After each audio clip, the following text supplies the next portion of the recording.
Vamos lá então, Lu. Vamos começar? Vamos. 2022 começou pro Além da Capital. A partir de hoje, nós estávamos de férias, né? Nesses... Quanto tempo já, Lu? Férias longas pra cacete. Férias longas.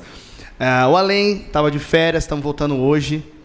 E com muitas mudanças que eu espero que vocês gostem, né, Lu?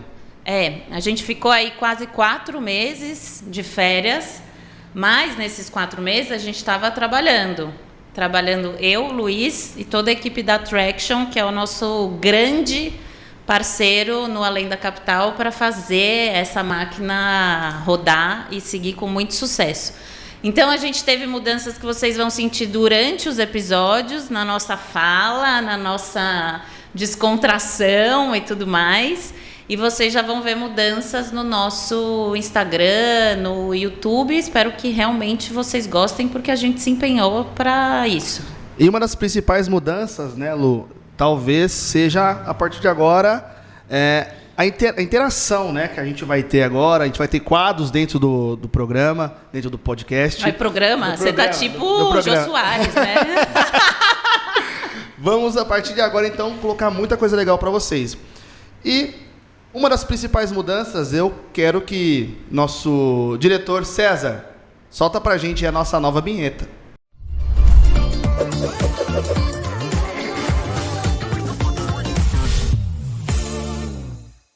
Voltamos e, como a gente falou pra vocês, espero que vocês tenham gostado da nossa nova vinheta, nossa logo nova. E como de costume, prazer, meu nome é Luiz Gustavo. E eu sou a Luciana. Sejam bem-vindos ao Além da Capital. Muito bem, agora a gente volta um pouquinho àquilo que a gente era antes. Estou com um convidado aqui na nossa frente. Dessa vez eles ouviram a gente falar, hein? Fazer toda uma introdução. Normalmente não é assim, a gente é mais direto ao ponto. E como é o primeiro convidado, sucesso, a gente vai começar de uma maneira diferente. Não sou eu que vou apresentar, é quase que ele vai se auto-apresentar aqui na televisão. César, solta aí o vídeo do nosso convidado para vocês darem uma olhadinha.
Carlos ajeitando para Cláudio cruzar.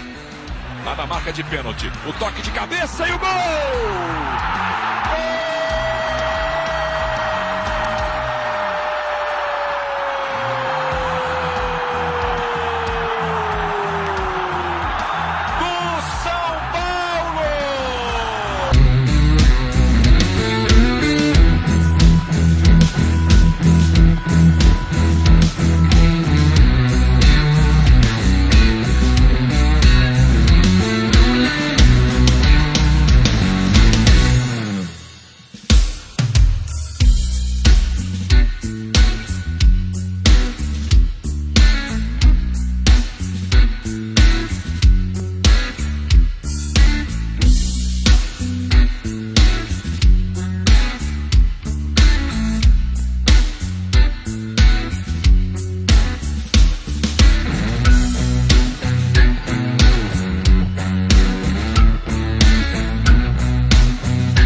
pintou pro Raí.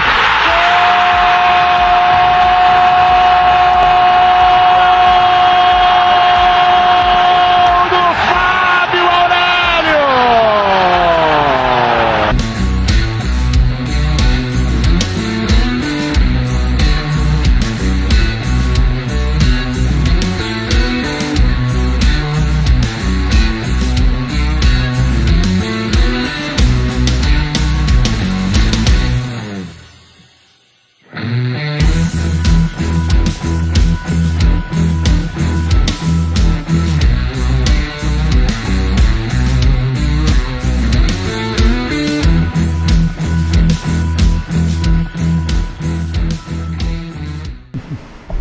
Não é o cara, não é brabo. O homem é brabo. A gente está aqui hoje com o Fábio Aurélio. Obrigada por você ter aceitado o convite no meio de tantos convites e nos ter dado a honra de estar aqui hoje. Muito obrigada. Boa noite, Lu. Boa noite, Luiz. Eu que agradeço, né? E uma recepção como essa, né? De rever esses momentos tão importantes e marcantes da minha trajetória, a gente já começa arrepiado, né? Então, eu que agradeço a oportunidade de poder estar batendo esse papo com vocês. Que bom, que bom. Deixa eu fazer um parênteses. A gente tem um convidado também especial aqui, que foi o nosso primeiro convidado da primeira temporada do Além da Capital, que também possibilitou a vinda do Fábio aqui. Oi, Má, obrigada. Boa noite. Boa noite. Prazer, né? Isso aí é... Quando você precisar de nós, a gente tá sempre, né, de coração aberto para estar participando aí com vocês. Obrigada, Tá Má. bom? Desculpa, você faz parte da minha história e da história do Além. E o Lu, ele foi o primeiro da primeira temporada e agora... É o primeiro da segunda temporada. Abriu as duas temporadas, Abriu né? as duas. Trazer bênçãos aqui para você, energia boa, né, Lu? Amém. Com certeza. Amém, amém. Eu estava vendo aqui o vídeo, eu vi esse vídeo algumas vezes, né? Porque a gente estava preparando a sua vinda. Como que você se sente vendo aquilo que você já fez? Porque assim, na verdade, assim, o Luiz vai fazer um monte de pergunta para você de futebol, que deixa eu explicar, gente, eu sou corintiana, mas eu não entendo de futebol. Eu vou fazer as perguntas que talvez nunca ninguém tenha feito. Então, como que você se sente vendo isso, assim? O que passa na sua cabeça, no seu coração? Acho que cada vez que eu olho os gols, assim, né? Tive a oportunidade de ver esse vídeo com um amigo que também tinha me enviado. E é uma emoção diferente, né? É difícil você explicar. Falei, nossa, toda vez que você vê, você sente isso. Não, porque é diferente. Cada vez que você assiste, parece que a emoção te pega de uma maneira que você não consegue explicar, né? Você vê ali o primeiro gol como profissional. Eu vi ali o gol que nós fomos campeões da Liga Espanhola depois de 31 anos. E eu fiz o gol ali, então você fica marcado na história do clube, né? Por causa de um lance, de um momento específico.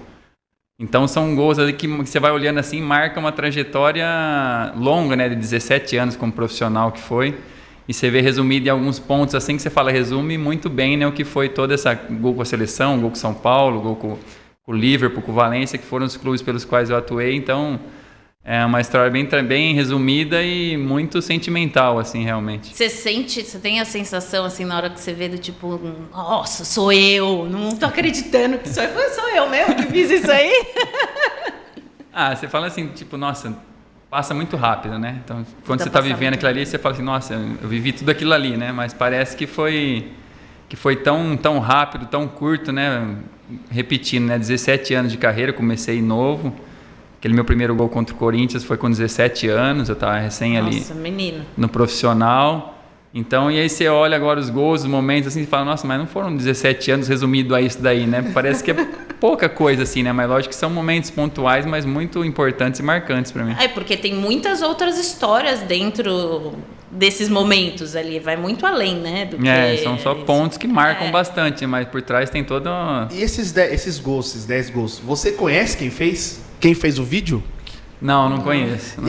Que é uma coisa mais louca ainda, né? Porque uma coisa, os empresários geralmente fazem um clipe, né, dos melhores momentos do seu jogador e posta. Agora, uma pessoa que você não conhece, você não tem contato, a pessoa chegou lá, pesquisou 10 gols e fez a postagem. Acho que isso é o mais louco, né? Porque falou, não sei quem é, e o cara fez um vídeo pra mim, em homenagem.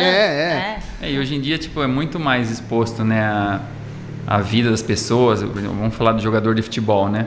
É muito mais fácil o acesso, você ver lances, ver gols. Na nossa época não tinha, né? Não existia negócio de rede social, celular, a gente estava começando o celular, aquele tijolão grande, né? Quando tinha.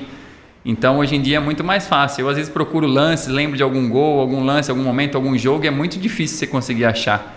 E hoje em dia já é outra facilidade, né? Outro acesso, é outro... Então, isso acaba expondo bastante mais, né? Os atletas, né? Hoje em dia, né? Então... Aquilo que a gente fazia não é da sua época, é aqui, ó. Aqui, ó. Você tá excluindo. Mais Era ou menos. VHS, você colocava a câmera, o negócio para gravar o jogo, a novela ali no videocassete, né? Para assistir depois. Não, mas eu peguei também. Vou fazer 30 esse ano. Caralho! Não, mas eu peguei a época do vídeo ainda. Eu peguei, claro que eu peguei. VHS, Criança, eu peguei. VHS, eu peguei, ô louco. Ô, louco, deixa eu voltar aqui. Tem um monte de gente aqui no Além. Além, a gente já virou subnome. Tem um monte de gente no Além da Capital que pode não entender tanto de futebol. A verdade também é que eu sou corintiana, meu pai é muito corintiano, eu tava falando. E eu acho que eu fiquei mais ligada no futebol depois que eu comecei a treinar lá no Márcio, porque a gente treina no meio de vocês, né? De jogadores e tudo mais. Então eu posso não assistir muitos jogos, mas eu convivo, né, com o tema. Mas pode ter muita gente que escuta e vê a gente que não te conhece ou não entende tanto de futebol assim. Então a gente queria começar para você contando um pouquinho da sua história, da sua trajetória. E aí no meio a gente vai interromper para te fazer pergunta. Vamos tentar ser rápido, né, no resumo de toda a trajetória, porque na verdade eu considero assim que foi muito meteórica assim, né, a minha evolução dentro do futebol, né? Eu lembro de criança assim, de 1 ano e meio assim, minha mãe que sempre me fala, né, que a minha avó ia para ver a gente, né? Os netos, e ela levava um limão, eu ficava chutando limão com ela. Então ela levava limão, eu jogava e eu chutava o limão com 1 aninho e meio, assim, né? Obviamente que eu não me lembro, mas são histórias que ela conta. E depois eu me lembro, assim, mais com 8 anos, que quando eu comecei, assim, adorava jogar bola na escola, na rua, descalço. Na época a bola de futebol de salão era um coco, né, Marcelo? E... Então sempre gostei muito de esporte. Meu pai jogava na fábrica que ele trabalha, até minha mãe até hoje fala, seu pai era muito mais talentoso que você, mas na época não teve oportunidade. Fala. E ela acompanhava muito. Meu pai jogava acho que era amador, todos os campeonatos aqui em São Carlos, né? No caso o pessoal conhecia muito meu pai. E eu acompanhava muito ele. Depois ele já mais velho, eu acompanhava ele na fábrica, ele jogava no final de semana e eu sempre lembrava indo a pé com ele dos jogos, vendo ele jogar. Ele já mais velho, mas eu acompanhei um pouco. E com 8 anos eles começaram a me levar nas escolinhas da prefeitura lá em São Carlos, que tinha um projeto lá. Então eu ia no Rui Barbosa lá, 3 vezes por semana minha mãe me colocava no ônibus, me levava, ficava lá esperando eu treinar, com o Patrício, o treinador. Comecei ali, correndo atrás da bola, né? 3 vezes por semana. Aí, na escola sempre, ficava o tempo inteiro na escola. De manhã eu estudava, à tarde, se eu não tinha treino no clube, eu ia lá jogar vôlei, eu ia lá jogar handball, eu ia lá ajudava a professora de educação física, eu estava sempre metido no esporte, o tempo todo. E aí, com 10, 11 anos, eu teve o São Carlos Clube lá. É um clube da cidade e eles tinham um projeto que era a parte do futebol. Tipo, era voltado para não sócios, assim, né? É um vínculo de não sócio só para jogar o campeonato. Campeonato regional, campeonato paulista. E isso foi em 93. Nós jogamos o campeonato regional, nós fomos campeões contra o Rio Branco de Americana, que na época tinha uma base muito forte no interior paulista. E em janeiro de 94, nós fomos chamados para, eu e mais 3 jogadores, para fazer uma avaliação no Rio Branco. Então eu lembro pegando o trem, 3 horas de trem para chegar lá no estádio, Décio Vita, se eu não me engano, estádio lá do Rio Branco. Ficamos alojados lá 1 mês, lá embaixo das arquibancadas. E aí passou esse período de avaliação, o treinador falou assim, vocês podem, volta para São Carlos, pega a liberação lá com o clube, vocês podem voltar que vocês estão aprovados. Então eu estava Quantos anos você tinha? Tinha 13 anos. Nossa, muito.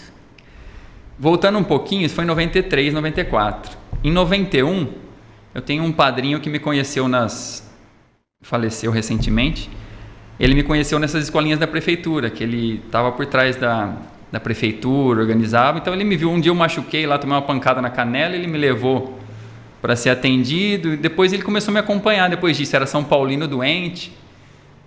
E em 91, ele sempre ajudava o São Paulo quando São Paulo vinha disputar a Taça São Paulo no interior. E ele me levou no hotel, eu falei, você lá no hotel conheceu o treinador do São Paulo, tal, que ele tinha esses contatos, me levou lá conhecer o Nelsinho. E assim eu tinha 11 anos, mais ou menos. Fui lá conhecer, esse aqui é meu afilhado, um dia quem sabe a gente leva ele lá para você no São Paulo e tal. E eu ali, né, fui lá, conheci e tal, lógico, São Paulino, sempre fui São Paulino. E aí passou esse tempo, eu fui fazer esse teste no Rio Branco de Americana, passei, aí voltamos para São Carlos. Só que aí o clube estava enrolando para dar liberação para a gente. Enrolou um pouco, consegui uma liberação. Aí eu liguei pro meu padrinho. Falei, padrinho, fui aprovado no Rio Branco de Americana, tô indo para lá. Peguei a liberação agora, tô indo para lá. Aí eu falei, não, pera aí que eu vou ligar lá pro Nelsinho. Aí ele ligou pro Nelsinho. O Nelsinho era o treinador do infantil de São Paulo. O Nelsinho é o Nelsinho Batista? Não, é um outro Nelsinho. Ah, tá. Que jogou no Guarani e tal. Tá. E aí o Nelsinho falou assim, não, eu quero ver ele. Aí eu fui para Vinhedo. Ele me conseguiu um teste para mim em Vinhedo, eram 2 jogos, sexta tarde e sábado de manhã. E era com o time de São Paulo, infantil, assim. Então meu padrinho me levou, eu pensei, eu tô com a liberação, eu vou lá, se passar, nossa. Volto, né? Se eu não passar, eu pego a liberação e volto lá pro Rio Branco Americano. Cheguei lá na sexta tarde, meu padrinho me levou, aí chega o ônibus de São Paulo, os meninos tudo assim, né, se troca, eu, só roupa, pega e troca, e fui pro jogo. Aquecimento e jogo. Aí eu entrei no segundo tempo, joguei o segundo tempo, de lateral esquerdo, que era a minha posição. Aí no sábado de manhã já tinha outro jogo. Aí joguei o jogo todo no sábado, aí acabou o jogo, ele falou assim, acho que vai dar samba, hein? Falou pro meu padrinho. E eu nem voltei para São Carlos, já entrei no busão com o time de São Paulo e fui pro Morumbi. No sábado mesmo? No sábado mesmo. Então nem voltei para São Carlos mais. Então começou assim. Aí você vai no busão ali, né? Eu sempre tímido, quieto, nunca tinha saído aqui do interior de São Paulo. E eu lá no busão, minha mãe... Sua mãe tava junto? Ficou sabendo só depois, né? Porque... Chegou o padrinho, cadê, né? Não tinha nada. Eu vou chegar na minha mãe também. Aí fui para São Paulo, e aquela adaptação no começo, né? Sofrendo, longe de tudo. Minha mãe não tinha telefone, então eu ligava para minha mãe, tinha um orelhão bem na escada de São Paulo, lá embaixo da arquibancada, tinha um orelhão lá. E a gente ligava ali, né, pra casa. Aí eu ligava a cobrar numa conhecida da minha mãe que morava uns 2 quarteirões de casa, que tinha telefone. E às vezes não marcava horário, né? Ligava lá, a vizinha chamava minha mãe ia lá, liga daqui 10 minutos, a mãe vai vir. E às vezes eu ligava a cobrar, ou às vezes marcava um horário, vai ligar à noite tal hora. A vizinha não tava, minha mãe no portão lá de fora ouvindo tocar o telefone, não podia atender. Essas histórias que ela conta, né? Fala, nossa, eu lembro que ela... Bom, isso em fevereiro de 94, que eu fui aprovado no São Paulo. Chegou abril de 94, semana treinando lá, tudo normal, chegou a convocação da seleção, sub-15. Aí meu nome lá na convocação da seleção. Eu naquele negócio, lá no céu, assim, eu falo, tô no São Paulo, né? Não devia nem conseguir realizar o que estava acontecendo. Não tinha nem assimilado ainda aquele impacto ali. Aí veio, eu falei, mas como assim convocação para a seleção? Falei, não, o treinador teve tal semana, ele teve acompanhando os treinamentos, gostou de você e te convocou. E eu e o Jamelinho, na época, o Jamelinho era da base ali do time. E fomos nós 2 convocados. Então, tipo, as coisas foram acontecendo assim, muito de surpresa, assim, e rápida, né? Aí, a partir daquele momento, eu já dei sequência na seleção, fiz sub-15, sub-17, sub-20, até a Olímpica e tal. E no São Paulo também. No São Paulo, eu cheguei no infantil, fiquei 1 ano infantil, e depois seriam 2 anos de juvenil, eu fiquei 1 ano também, e seriam 3 anos de júnior, eu fiquei 1 ano. Tanto que eu cheguei lá com 13 para 14, com 16 para 17, eu fiz a minha estreia, que foi no Campeonato Brasileiro em 96, com o Muricy Ramalho. Eu entrei no jogo contra o Santa Cruz, 15 minutos. E em 97 foi o meu primeiro gol, que foi esse gol aí no jogo contra o Corinthians, que era a final do Campeonato Paulista em 97. Então já estava ali no elenco profissional, e minha primeira final ali com um estádio cheio, 60 mil pessoas. E é muito curioso essa final, que eu lembro como se fosse hoje, assim, né? Subi no túnel assim para a final, que tinha dúvida o Dario Pereira se ia jogar eu ou se ia jogar o Marques. que era um atacante, meia, porque na semifinal era um quadrangular final, os 4 grandes, né? São Paulo, Corinthians, Palmeiras e São Paulo e Santos. Aí nós jogamos contra o Palmeiras, ganhamos. Eu não lembro se eu joguei. Aí depois na semifinal eu entrei de meia e fiz uma jogada lá, dei o passe pro Dodô do pênalti, a gente ganhou o jogo contra o Santos e a final era contra o Corinthians. O empate era do Corinthians, que tinha a melhor campanha, e tava essa dúvida se eu ia ter opção de jogar no meio, porque o Serginho era o lateral esquerdo, então talvez ia usar ele no meio para cobrir ele, então ficou essa dúvida, então não sabia. Bom, o Fábio Aurélio vai jogar, titular, de meia esquerda. Aí eu lembro, subir no túnel assim, aí você começa a ver aquela multidão assim, né? Aí começa o jogo, todo mundo posicionado, começa o jogo dá o começo ali, parece que você está pisando na nuvem. Sabe aquela cena de filme assim, que você pisa, parece que você não está tocando no chão assim? A sensação era aquela, Márcia. Nervosismo, né? Jura? Nervosismo, parecia que não estava pisando no chão, nervoso. Até que a bola vem, você toca uma vez, aí parece que você vai e assenta no campo assim, né? 2, 3 vezes você participa assim da bola, assim que você acerta e tal, aí parece que você está em casa, né? Fala assim, não, era para mim estar aqui mesmo. Infelizmente o resultado não foi o título, né? Mas para mim foi como se fosse, né? Primeira final, feito o gol, né? Que o seu nome acaba sendo marcado e acaba te ajudando a empurrar também a carreira, torcida a te conhecer, você se lembrado, né? Então aquele vídeo que a gente assistiu, o gol foi daquela final.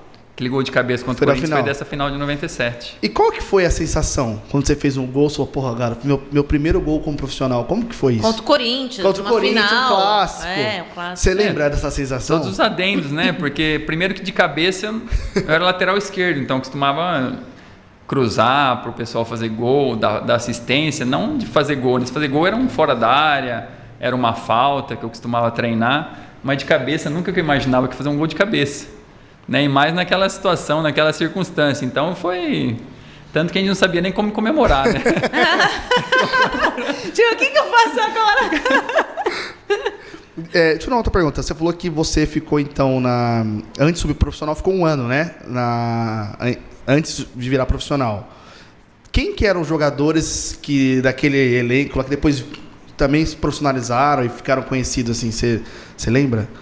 Eu cheguei na base ali, depois no segundo ano chegou meu cunhado Edu, então não era meu cunhado ainda, né? Chegou de Jaú para lá, para São Paulo, a gente começou a conviver junto, aí depois tinha ali o Denilson, era daquela época, morava ali com a gente embaixo das arquibancadas, Fabiano, genro do Luxemburgo, aí quem mais que teve? O Sidney, que era um volante meio, hoje é treinador também, ali saiu do Morumbi.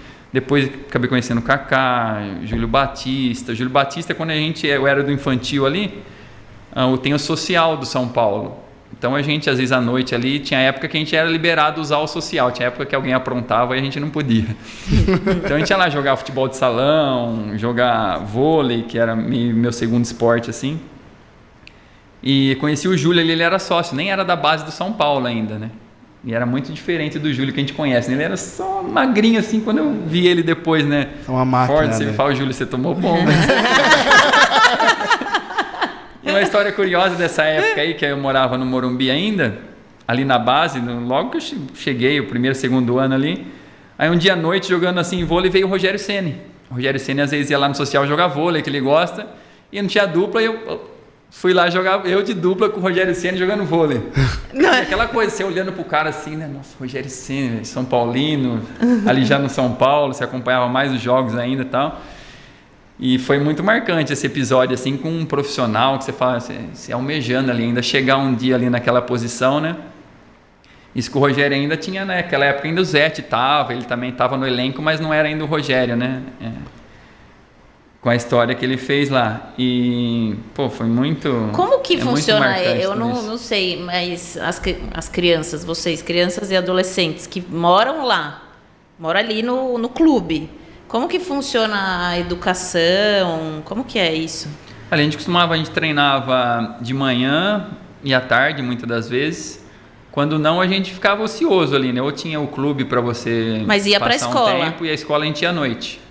Puta. A gente estudava à noite. Com 13 anos, estudava à noite. Passava... Eu cheguei lá com 14, a partir de então comecei a estudar à noite. Mas era o clube que levava ou Aí era... tinha a van que levava a gente na escola, levava e buscava. E era uma escola pública, Escola privada? pública. Escola pública, ia lá, estudava, dia seguinte treinava e tal. E vocês tinham que cumprir certas exigências? Ah, tem que ser um bom aluno, X, sei lá, tirar tanto. Não, você vai pra escola lá e vai... Tinha uns ali, porque não era longe do Morumbi ali, né? Se ia sentido Francisco Morato ali, aí logo ali perto ali já estava a escola. E muitos ali tinham, naquela época, acho que construiu o shopping Butantã ali. Então o pessoal chegava na esquina do semáforo, a van, e alguns já pulavam e ia pro shopping. Bom, é isso. Não tem, todo mundo fez. E outra coisa, assim, você estava lá com 14 anos, né? Como que era a parte de se manter lá? Tinha alguma ajuda de custo? Eles mandavam alguma coisa pra mãe, pro pai que tava aqui? Ou não? Era, você tá aqui, se vira, o pai que tinha que mandar dinheiro, a mãe que tinha que mandar dinheiro. Como que funcionava? Eu lembro que acho que tinha alguma ajuda de custo. Não lembro se foi no primeiro ano que eu cheguei, se já tinha ou não. Mas eu lembro... episódio com uma ajuda de custo que teve, eu comprei, acho que na época, uma camiseta. Que tinha... A camiseta, na época, começou aquelas camisetas que tinha botão até aqui assim, né? Comprei a camiseta, guardei no meu armário, fui pra seleção, voltei, cadê a camiseta? Já era. Mentira! Mas, tipo, o clube dava ali toda... Café da manhã, almoço, janta, café da noite, então você não gastava assim, né? Infelizmente, que a família também não tinha uma condição. É que a gente vê hoje, né? Lá nesse sentido, se precisasse. Você vê hoje os meninos com 14, 15 anos já com multa milionária de 100 milhões, que já recebe um salário já astronômico, né? Então você vê como que era diferente. Mas tem os meninos que não recebem nada também lá. Não, na sim, academia não, tem sim, mas... Mudou muito, né? Na nossa época a gente treinava no Rebouças, que era um campo ali próximo, era terra batida, não tinha grama, 0 grama. E era onde a gente treinava e era a base do São Paulo. Aí você vai hoje lá em Cotia, você vê o CT que a base do São Paulo treina, são campos de... Bom, é outra coisa, a gente falou disso.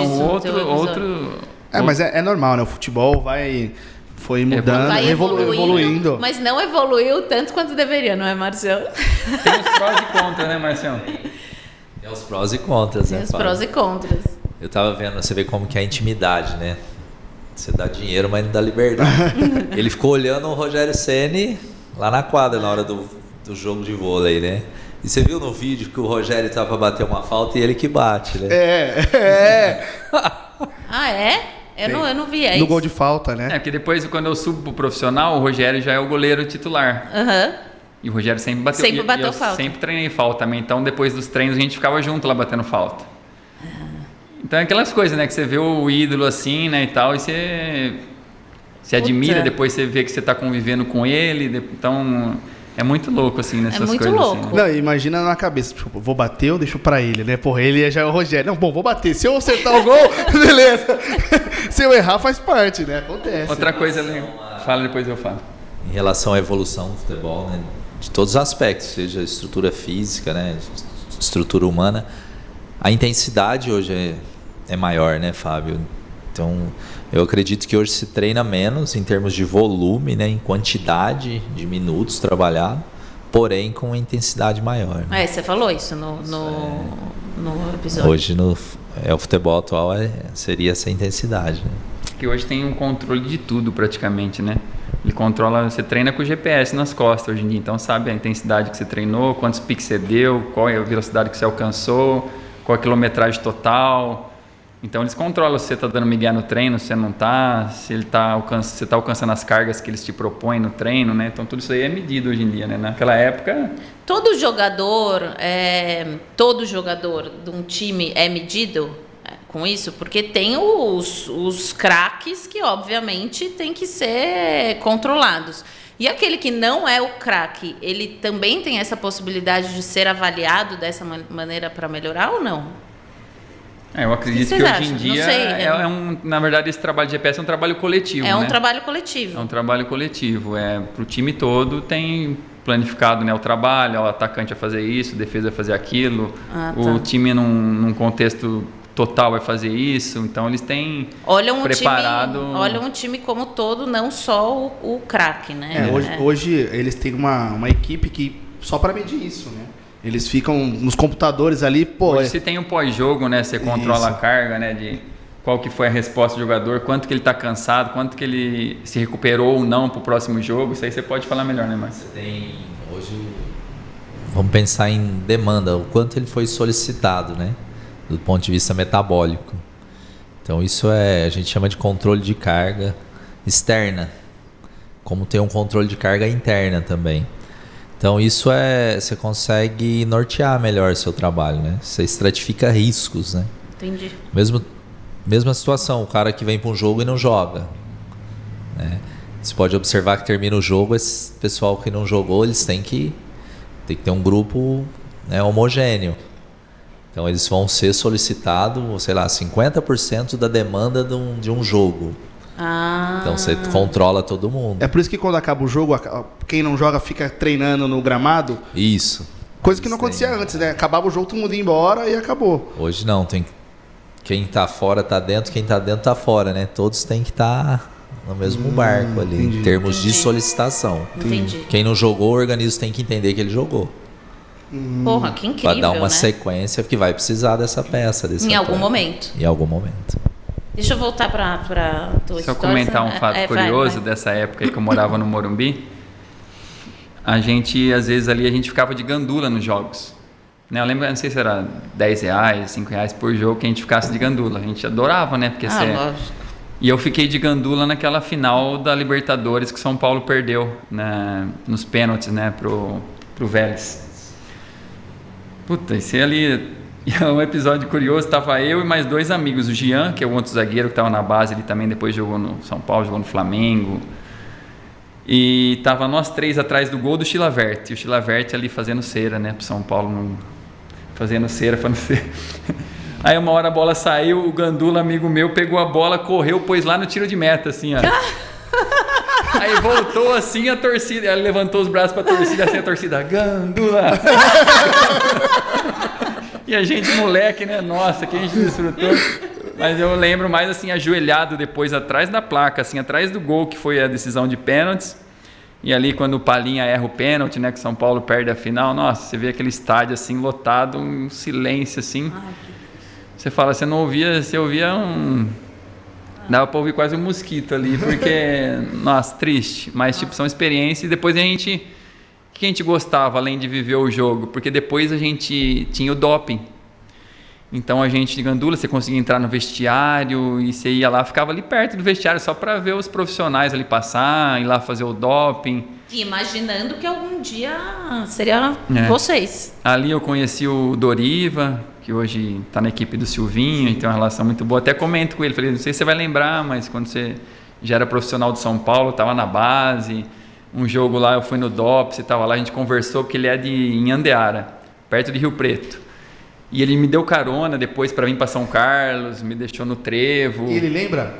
Ele não lembrava. Eu falei assim, você já me deu carona, você já isso, já aquilo, e pra gente marca, né? A pessoa tá acostumada, né? Mas, lógico. Então, muito bacana essas lembranças, assim. Eu ia voltar para sua história exatamente porque depois de São Paulo você foi para Espanha. Fui para Espanha. Você foi para o Valença. Eu estudei. Fizemos o relatório completo. Não, mas você foi para o Valença. Qual que era a diferença de você... porque você era menino ainda quando você foi. Com quantos anos você foi? Tinha 20 anos. 20 anos. Do Brasil para ir para a Europa, em questão de treinamentos, que é isso que a gente estava falando agora. Uhum. Eu saí do São Paulo, foi depois do Campeonato Paulista de 2000. Nós fomos campeões paulistas. Perdemos a final da Copa do Brasil pro Cruzeiro. E aí depois eu fui para Olimpíadas. Aí na Olimpíadas, você foi para Olimpíadas. Teve Olimpíadas nesse meio tempo. E aí da Olimpíadas acho que eu acredito que eu chamei a atenção, o pessoal já acompanhava, né? Depois o pessoal conversou comigo, a gente acompanhava de São Paulo, né? Na Olimpíadas a gente concretizou, né? Que ele fez oferta e tal. E aí acabei depois da Olimpíada, então a Olimpíadas acabou em setembro, mais ou menos. Só que eu já não podia ser inscrito. Eles me contrataram, mas eu podia ser inscrito só na janela de inverno, em dezembro. Já tinha fechado a janela do mercado de verão lá da Europa. Então eu fui, assinei contrato, tudo. Depois eu voltei para buscar minhas coisas e tal. Eu tinha casado no janeiro daquele ano. E aí em novembro, acho que eu fui para lá. Me apresentei dia 2 de novembro. Então eu fiquei...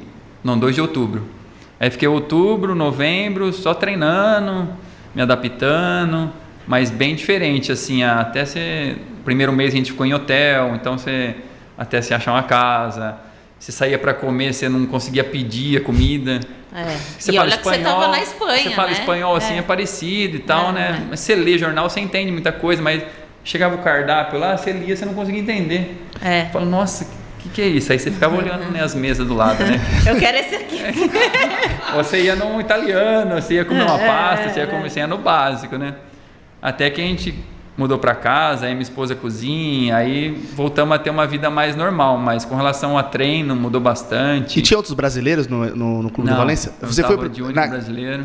Então que é mais difícil ainda, né? Chegar num clube que não tem nenhum brasileiro para fazer uma amizade. Tem um lado bom e um lado ruim, né? O bom, tipo assim, você é forçado a aprender mais rápido. Tipo, com 4, 5 meses, já espanhol, já estava tudo controlado, já aprendi, porque é muita informação. Quando eu fui para Inglaterra, a gente vai chegar lá, era diferente, que eu cheguei lá, era todo mundo espanhol, que eu conhecia da Espanha, treinador, comissão, então aí o inglês demorou mais, custou mais. Como a gente é, né? Quando a gente é o único, quando a gente é desafiado, o negócio vai mais, você vai se virando. Vai na marra, né? Não tem outra alternativa. Você vai pra Inglaterra, você tá... Tudo bem, você tá na Inglaterra, mas cheio de gente conhecida, você fala... tá tudo bem aqui, né? Não tá... É desafiador nesse quesito, mas eu tô em casa. E aí eu cheguei lá com um treinador argentino, que era o Hector Cooper. Aí... Então, uma filosofia totalmente diferente. O preparador físico dele era italiano. Então, muita coisa que eu não costumava fazer aqui, fazia lá, saltar com a barra nas costas. E no Valência, quem era, assim, o craque do time, que quando você chegou lá, você ficou, tô jogando com ele, não acredito. Na verdade, eu fui conhecer mais do Valência na própria Olimpíadas. Que surgiu aquele boato, assim, né, que tinha um interesse e tal, e eu lembro que eu estava assistindo um jogo aí, ficava eu e o Atirson no quarto. E a gente assistindo televisão, Valência jogando. E era o Mendieta, que era um dos craques assim do time. E aí, tipo assim, vou olhar, né? Quem sabe, né? Se der certo, né? Se der certo, eu já sei quem é. Aí comecei a assistir, gostei, o time bem. Aí que você começa a pesquisar um pouco mais o time, jogadores que tem, mas comecei a entender a importância de cada jogador depois que eu cheguei lá mesmo. Aí tinha o Albelda, tinha o Baraja, tinha outros de Canizares, que já estava lá, jogadores Carbone, Anglomar, que é um francês também. Quanto tempo você ficou lá? Eu fiquei 6 anos. Você ficou muito tempo. De 2000 a 2006. E que ano que foi? Vocês foram campeão do espanhol? Isso foi em 2000 e temporada 1 e 2. 2001 e 2002. Mas praticamente logo você chegou. Então eu cheguei, aí não pude ser inscrito em dezembro. Aí... Minha estreia, porque tinha um lateral esquerdo que era titular, que era um italiano, e lá eu sofri disso, né? Porque o lateral esquerdo brasileiro você tem que atacar muito. E lá o lateral esquerdo, normalmente ele jogava até o meio campo. Então o pessoal pode até confiar em você, que você não vai defender também. E eu sei que na época eu não tinha o lado defensivo que os laterais tinham, mas eu tinha o lado ofensivo que eles não tinham. Só que lá você tinha o ponto esquerda que fazia a parte ofensiva que você não fazia. Então a preocupação deles era em defender. Então custou um pouco assim ganhar o espaço, mas tem cartão, tem suspensão. Aí 25 de fevereiro, acho, de 2001. Aí o lateral esquerdo suspenso. Contra quem é o jogo? Real Madrid. Marcar o Figo. E ali, né? Falei, nossa, aí eu lembro da reportagem, o pessoal foi em casa, da televisão, eu assistindo os jogos do Figo. Como você vai parar o Figo? Nem eu sei como vou parar o Figo. Mas a imprensa brasileira ou a imprensa... A imprensa local. Espanhola. O Super Deporte era o nome da imprensa. E aquela coisa, né? Tipo, aquela estreia, né? Ou você abre as portas ou você já começa de costa, né? E aí, felizmente, também foi uma estreia bem positiva. A gente perdeu, mas eu tive uma estreia boa. Eu lembro da primeira jogada, assim, uma bola que veio cruzada assim da esquerda para a direita. Eu dei uma chegada nele, Marcião. Já cheguei jantando, bola, jogador. Aí a torcida levantou, aí eu cresci, né? Falei, bom. E aí o jogo foi bom, mas foi difícil. Marcar ele, saía para a direita, saía para a esquerda. Um jogador que gosta sempre de encarar o lateral. E ali começou comecei a ter mais confiança, a torcida começou a confiar em mim e aos poucos eu fui ganhando mais minutagem e tal. E terminei aquele campeonato espanhol jogando titular. Os últimos 5... Não. Antes desse final de campeonato, nesse mesmo ano, que eu joguei ali, a minha estreia foi em fevereiro, campeonato espanhol. Depois o time estava disputando a Champions League. E aí, foi avançando as fases, semifinal, Leeds United. Lateral esquerdo suspenso. Então, Fábio Aurélio, chance na semifinal da Champions League. Esse você entrou pisando nas nuvens também? Não. Esse não. Essa foi exclusiva daquele jogo contra o Corinthians. Ali nunca mais senti aquela sensação, por isso que é muito marcante. E o time do Leeds era um baita time também na época. Viduca, Harry Kewell, do campeonato inglês, era um time que estava muito bem. E o jogo era em casa. 3-0 nós ganhamos o jogo, tive uma participação muito boa. Então, estreiei no Campeonato Espanhol, estreiei na Champions, então vamos lá, estamos progressando. E chegamos na final. Então chegamos na final da Champions League. 6 meses de clube praticamente, primeira final da Champions League. E eu lembro também muito, eu estava no banco. Quem estava no banco do lado meu e convivi esses 6 meses era o Didier Deschamps, que foi o capitão da seleção francesa, que foi campeã mundial em 98 e tal. Então você chega no clube novo lá e você vê o Didier Deschamps, você vê os caras, você lembra daquele cara jogando o Mundial, o cara capitão, parecia um monstro, né? Um gigante que você olhando ele na televisão. Cheguei lá, era desse tamanhozinho. Márcio pequenininho. Fala, nossa, você vê, né, como que é. E aí eu lembro um momento do jogo lá, estava empatado o jogo no banco, não sabia se entrar, e do lado assim, eu olhava pro lado assim, você começa a vivenciar aquilo assim, né, aquele momento assim que você fala, você desconecta um pouco do jogo, você começa a repassar, né, como que você chegou ali, né. Aí você olha pro lado, nossa, olha quem tá aqui do meu lado, olha onde você tá, olha o estádio cheio, foi lá no San Siro. A final, aí foi pros pênaltis, a gente perdeu nos pênaltis da final. Qual é a sensação de perder, assim, numa Champions League? Indo nos pênaltis, né? Acho que nos pênaltis é mais dolorido que no jogo. É uma puta sacanagem os pênaltis, essa que é a verdade. O jogo foi bem equilibrado, assim, é até difícil falar merecíamos mais ou não, mas pênalti é pênalti, né? A gente costuma falar pênalti é muito loteria, né? Nossa, então, eu fico olhando igual a final do Palmeiras, real, dá uma dor, assim, né, pra quem não ganha. É muito triste, mas pra mim, triste. tipo assim... Obviamente foi triste, queria ter ganho, mas tipo... Em 6 meses? Pra mim foi estava realizando uma conquista muito grande, ele de estar vivendo aquilo ali, né? A sua carreira, pra sua carreira tava maravilhoso, pro time não tava maravilhoso, é colocar na balança, né? Eu ia te fazer uma pergunta, qual é a sensação de ficar no banco e ver o time jogar e você querer estar no campo? É difícil. É bem difícil. Hoje a gente lidar com atletas, né, com meninos assim, e às vezes eles questionam por que eu não joguei, por que eu joguei, por que o treinador não me põe, não me dá chance, e a gente que viveu sabe como que funciona, como o treinador pensa. Hoje que a gente tem experiência, né, quando a gente está lá também você quer jogar, você acha que você treinou bem pra caramba a semana, que você acha que o treinador vai te colocar, aí o treinador não te coloca, aí você está lá aquecendo, lá olhando pro treinador, será que ele vai me chamar, será que ele não vai me chamar, me chama logo. Mas então, é uma posição, não é uma posição assim que você fala...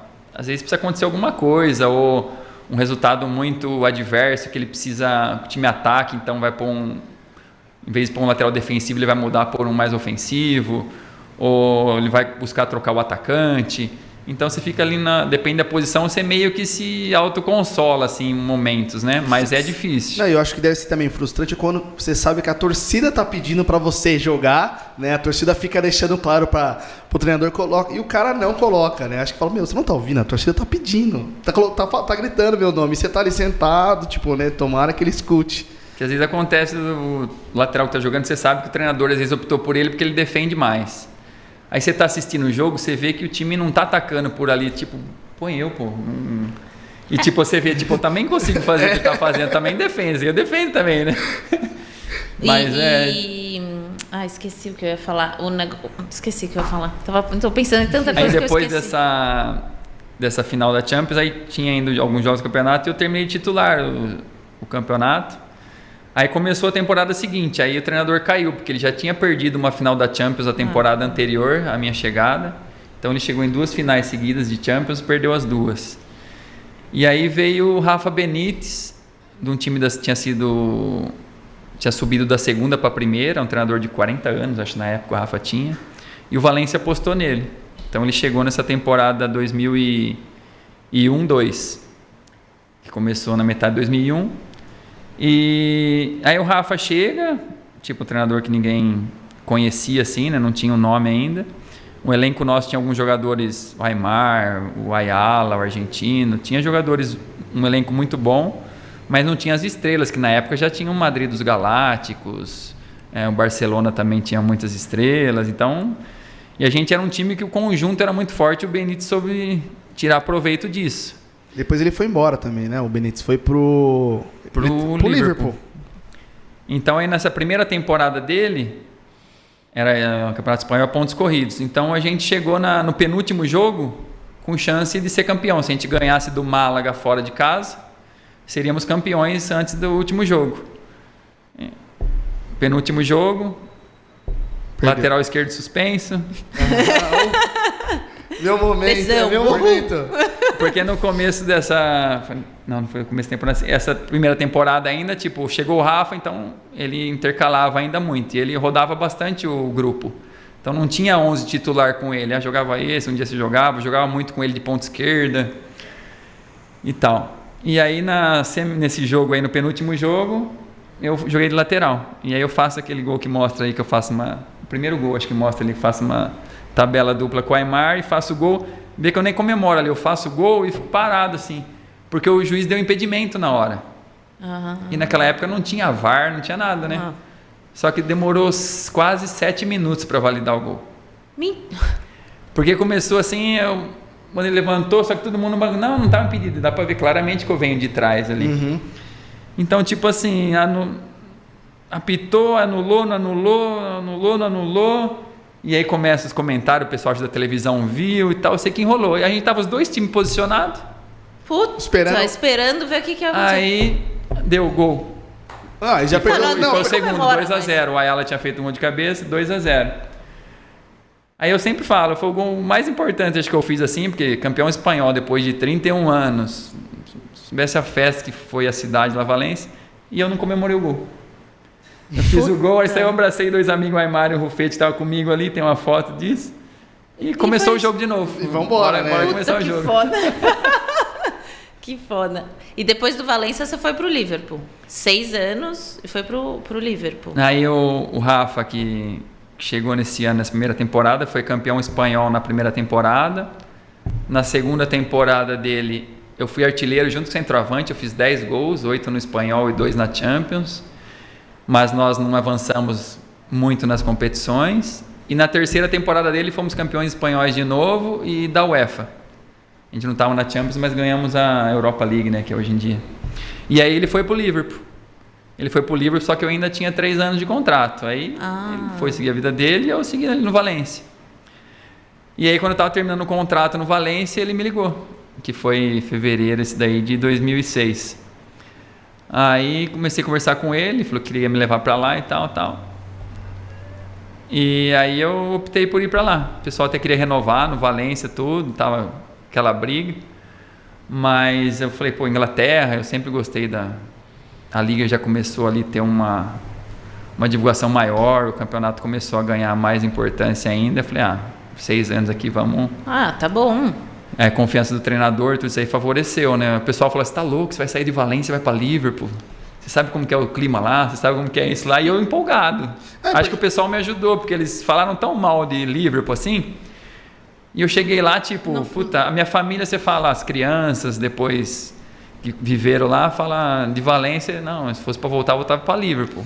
E diferente das outras vezes, agora você estava chegando com respaldo, né? Porque o técnico tinha pedido para você, né? Então, eu vou porque agora eu tô chegando lá com respaldo, diferente das outras vezes, né? E era o primeiro brasileiro também a jogar pelo Liverpool. O Valência, de novo, eu não sei, e o Liverpool são times que pode se equiparar em qualidade? Como é que é? O Valência na época, sim, era um dos... Tanto que a gente, nesses 6 anos ali, 2 vezes campeões espanhóis, depois de 31 anos, e com os Madrid e Barcelona, que eram as potências que são hoje em dia. Já eram? Já eram. Ronaldo, Figo, Roberto Carlos, já era dessa época. Raul, era esse time do Real Madrid. Os Galácticos, né? Já sei. Tá bom, já me então, situei. Agora já me situei. Não era um time de estrelas, assim como esses outros times, mas tinha um conjunto...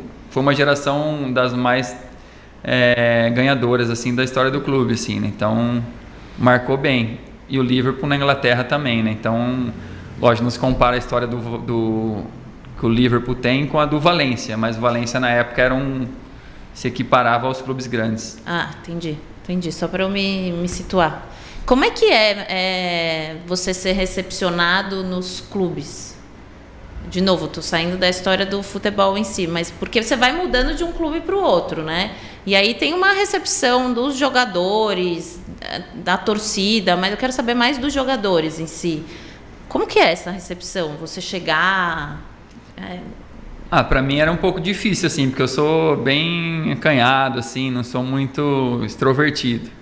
Então você chega, você vai mais na sua, você cumprimenta tudo, mas aí Inglaterra também o pessoal é um pouco mais reservado. Mas eles te recebem, assim? Porque eu imagino que aqui no Brasil os caras vêm no Brasil, igual no Brasil não tem. Vem cá, vem comer na minha casa. Um dia já fica brother, né? Um dia amigo. E fora, né? É diferente. Você não tem esse calor que a gente sabe... Quando jogava no Brasil, a gente lembra dos jogadores chegar e tal, você lembra como que o Brasil recebia, recepcionava e tal. Lá é diferente, eu notei diferença, assim, não só pelo meu perfil, mas acho que a cultura deles também. Acho que não é uma coisa que eles não querem te tratar bem ou que não te tratam bem, mas eles são mais, cada um na sua, mais reservados. Então, aí o dia a dia vai, mesmo assim o dia a dia você sabe que vocês são companheiros, estão juntos, tal, se que precisar, você tem ali do outro, mas você leva a sua vida, leva a minha, então não tem muito... E os seus meninos que você agencia reclamam disso também, eu imagino? Não, na verdade a gente não tem reclamação desse sentido, não. Não? Porque agora tem uma galera, que nem hoje lá na academia, o cara que voltou da Rússia, tem outros que vão cara, vai lá pra puta que pariu, né? Jogar. É coisa boa de brasileiro, quase todo lugar que você vai tem brasileiro, né?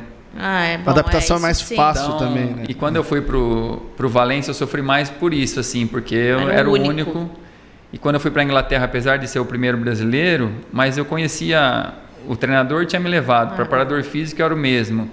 Os jogadores tinham vários espanhóis lá, então... Que você já tinha jogado contra, né? Ou já conhecia? Jogado. Aí tinha sul-americano também. Então, aí no segundo ano chegou o Lucas Leiva, que é brasileiro. Então, aí você já começa... O volante do Grêmio?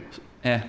O sul-americano, ele é mais caloroso. Caloroso, assim, porque eu imagino que também isso deve impactar um pouco na sua performance, assim, não? Se você não se sentir bem, você não está bem emocionalmente, psicologicamente, por diversas coisas, porque você não está se sentindo bem no clube ou com seus colegas de equipe e tudo mais, impacta na sua performance. Não, eu acredito que influencia, sim. Então o time todo tem essa responsabilidade, né? Aí vai muito um pouco do perfil do jogador, né? Tipo, lógico, o clube quer que o cara chega, se adapta e joga e rende o que é esperado dele. Mas nem todo mundo tem essa facilidade de se adaptar ou de chegar e dar camisa aí que eu vou e jogo. E a sua adaptação, você acha que foi fácil nos dois países? Porque a gente fala muito que, às vezes, o jogador fala, o cara não está adaptado ainda ao país. Não, calma. Você acha que a sua foi rápida ou você vê hoje que também foi um pouco difícil? Eu acho que foi mais difícil no Valência. Acho que primeiro que eu era muito jovem, segundo que mudou a parte tática, várias coisas assim, que o meu jogo ainda não estava tão aprimorado, não tão completo. Acredito que eu evolui bastante lá. E depois, quando eu fui para a Inglaterra, apesar da mudança, que é um jogo muito mais físico do que o espanhol, mas eu estava mais preparado, com o ritmo europeu já, por ter passado na Espanha. E aí você joga Champions League, você enfrenta já rivais italianos ou ingleses, então você já mais ou menos sabe o que você espera. E quando foi do Brasil para a Europa foi mais difícil. Entendi. E como foi? Fala. Não, eu ia perguntar isso. Outra coisa. Você teve algum jogador do Liverpool que como o Malu falou, se preocupou com a sua adaptação, que você ficou amigo sem ser um brasileiro? Por exemplo, fiquei amigo dele. O tempo que eu fiquei lá em Liverpool, ele é meu amigo. Virou um amigo dentro do clube. Um jogador. Teve alguns, assim, que eu tenho relação bem boa, mas o primeiro, assim, que eu lembro de ter me ajudado, assim, foi o Bolo Zenden. que é um holandês, mas ele fala um pouco de português, francês, ele fala uns 5, 6 idiomas, é um cara sensacional. Acho que eu já tinha jogado contra ele, mas não tinha relação, ele tinha passado pelo Barcelona. E lá a gente morava numa região que tinham 7 casas. Uma era o cara que construiu meio que o condomínio assim, aí tinha um inglês amigo dele e outras 5 casas eram jogadores. Todos do Liverpool? Então uma morava o Morientes, aí morava o Pepe Reina, aí morava o... Quem que era? Acho que era o Skirtle e o... Não, o Bolo e o Cissé, que eu não peguei. Aí o Cissé saiu, veio o Fernando Torres. Aí o Luiz Garcia na outra casa. Aí o Luiz Garcia... Aí o Morientes foi embora, o Pepe pegou a casa dele, que ele estava alugado numa outra. Aí comprou a casa dele. Aí a que ele estava alugado, vagou. Aí eu aluguei essa casa. Aí o Luiz Garcia morava em frente, o Bolo do lado. Ficou fácil. Aí depois o Luiz Garcia saiu, aí eu comprei a casa do Luiz Garcia. Aí vinha o Max Rodrigues, veio na casa que eu desocupei. Então, tinha um condomínio ali que a gente acabava tendo uma relação bacana. Dava pra fazer um jogo, o time do condomínio aí. No Final de semana, né? Marcar o... vamos fazer um barbecue, né? Aí saiu o Cissé, veio o Torres. Aí saiu o Torres, veio o Soares. E a gente morava tudo ali junto ali, então... Todo mundo se conhecia. Mas eu lembro bem do Bolo, assim, que os primeiros dias me levou num restaurante lá. Nunca tinha ido num restaurante japonês, não conhecia restaurante japonês. Aí eu vou levar você num japonês, você vai gostar. E eu assim, né? Falei, nunca comi comida japonesa, peixe cru, essas coisas. Aí levou num teppanyaki desses, assim, tal, que os caras cozinham na hora ali e tal. Apaixonei pelo japonês. Depois virou um dos restaurantes favoritos lá. E como é que foi os jogos em si no Liverpool? Porque você machucou, não machucou? Lá na Inglaterra? Infelizmente a carreira toda minha foi bem marcada assim, por problemas de lesão. No Valência eu tive uma lesão importante, que eu tive uma lesão do glúteo e do posterior, da inserção do isquio. Foram quase cirúrgica a lesão do glúteo maior, né? Falei pra você, né? Isso jogando ou treinando? Isso eu não treino. Na segunda temporada do Rafa, essa temporada que até fui um dos artilheiros. Era a primeira semana antes de começar o Campeonato Espanhol, era contra o Real Madrid, primeiro jogo. E eu estava titular, pré-temporada muito boa, voando. Aí trabalho na terça-feira, jogo no sábado, cruzamento, finalização. Aí eu tinha que tocar na ponta, assim, o cara cruzava, você ia finalizar. Aí finalizei, dei uma cabeçada na trave, a bola bateu na trave e voltou por cima, assim. Aí eu fui... Não sei o que deu na minha cabeça na hora, né? Eu apoiei na perna direita. Sabe, você quer tentar pegar a bola assim por trás, assim? Ai. Só que eu notei que eu fiz o gesto tão perfeito que eu deixei a perna esticada e fui bem pra frente, assim. Igual quando você tá alongando uma perna só e põe outra pra trás. Na hora que eu baixei, assim, parecia que o glúteo, assim, tinha remontado o posterior. Na hora eu caí, assim, gritando uma dor, não conseguia esticar a perna. Aí tive essa lesão de 8 centímetros do glúteo maior e 4 da inserção do isquio. E a recuperação foi uns 4 meses e pouco. E você voando e lesionou. E aí aquela coisa, aquela briga contra o corpo, contra o tempo, pra você recuperar. Eu lembro de voltar jogando e parecia que eu era um saci, assim, a perna direita não tava treinando, jogando, mas por causa desse buraco ali, não. Eu lembro de na recuperação fazer muito alongamento, então acho que tirou um pouco da elasticidade do músculo, assim, ficou meio...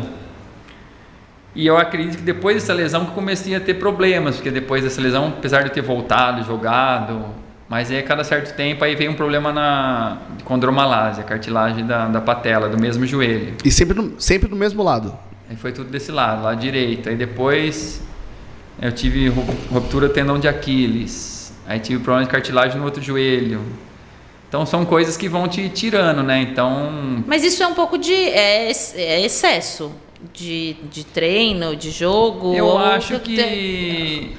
No meu caso, é que eu estudei muito, pesquisei muito, fui atrás de muita coisa, porque eu tinha bastante lesão. Lesão é sempre músculo tendinosa, né, que vocês falam, né, Márcio? Sempre na junção de músculo com tendão. Miotendínea, né? E eu fiz, depois de muito sofrimento, aí eu fiz um teste genético lá com um físio lá da Inglaterra, que era um português, vamos fazer que eu tinha bastante lesão de panturrilha, Minhas panturrilhas nunca foram grandes assim. Mas isso é um pouco genético. Meu pai também tinha o mesmo perfil, a coxa bem grossa, mas as panturrilhas não muito desenvolvidas. Meu pai teve rotura do tendão de Aquiles. E aí eu fui fazer uns exames genéticos. E falou que o tecido meu conjuntivo, conectivo, né, é meio que de má qualidade. Então, tipo, que propiciava que eu tivesse esse tipo de lesões. E o frio não favorecia, né, porque envolve as faces e tal. Então, aí que você vai entendendo um pouco, mas mesmo assim, aí você melhora a alimentação, você vai fazendo o que está no seu alcance, mas você menos espera, acontece uma coisa. Nossa, mas deve ser muito quando frustrante. Você menos espera... foi bem traumático, assim, como vários lidar, episódios. Né, com isso? Porque isso você tá lá voando, a torcida gosta, o treinador te ama, você tá voando e pá, você tem uma lesão. Lidar com uma frustração absurda, né? É muito frustrante, porque eu tive toda a base da seleção, até Olimpíadas. E na principal, obviamente, era um sonho. E eu tava perto. Né? Eu já tinha história na seleção e fui 2 vezes convocado. As 2 vezes que eu fui convocado, não pude ir por causa de lesão.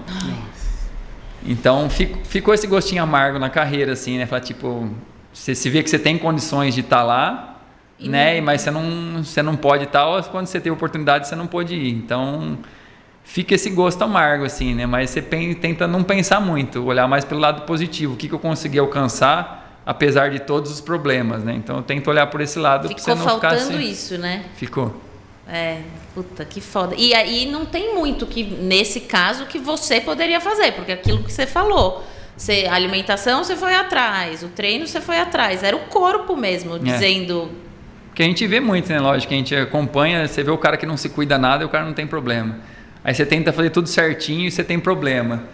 Né? Então é uma briga, assim, que a cabeça da gente é difícil de ser... E a sua primeira lesão, que foi mais grave, você tinha quantos anos? Eu tinha 21, mais ou menos. Pô, era muito Novo. E depois, e você ficou quanto tempo no Liverpool? Fiquei 6 anos também. Muito tempo. E vocês foram campeões também no Liverpool? Fomos campeões de uma Copa, perdemos uma final da Champions. Isso. E eu cheguei lá, um dos primeiros jogos foi essa Charity Shield, que hoje não sei se é o mesmo nome, que quando joga o campeão da Champions, o campeão da Europa, né? Da Europa League, lá no caso, que foi Liverpool e Chelsea. Foi o primeiro título, assim, né? Que eu conquistei lá nos primeiros jogos. E lá no Liverpool, qual foi o jogador mais difícil de você jogar contra? Foi o Robin, lá o holandês também, que jogava no Chelsea na época.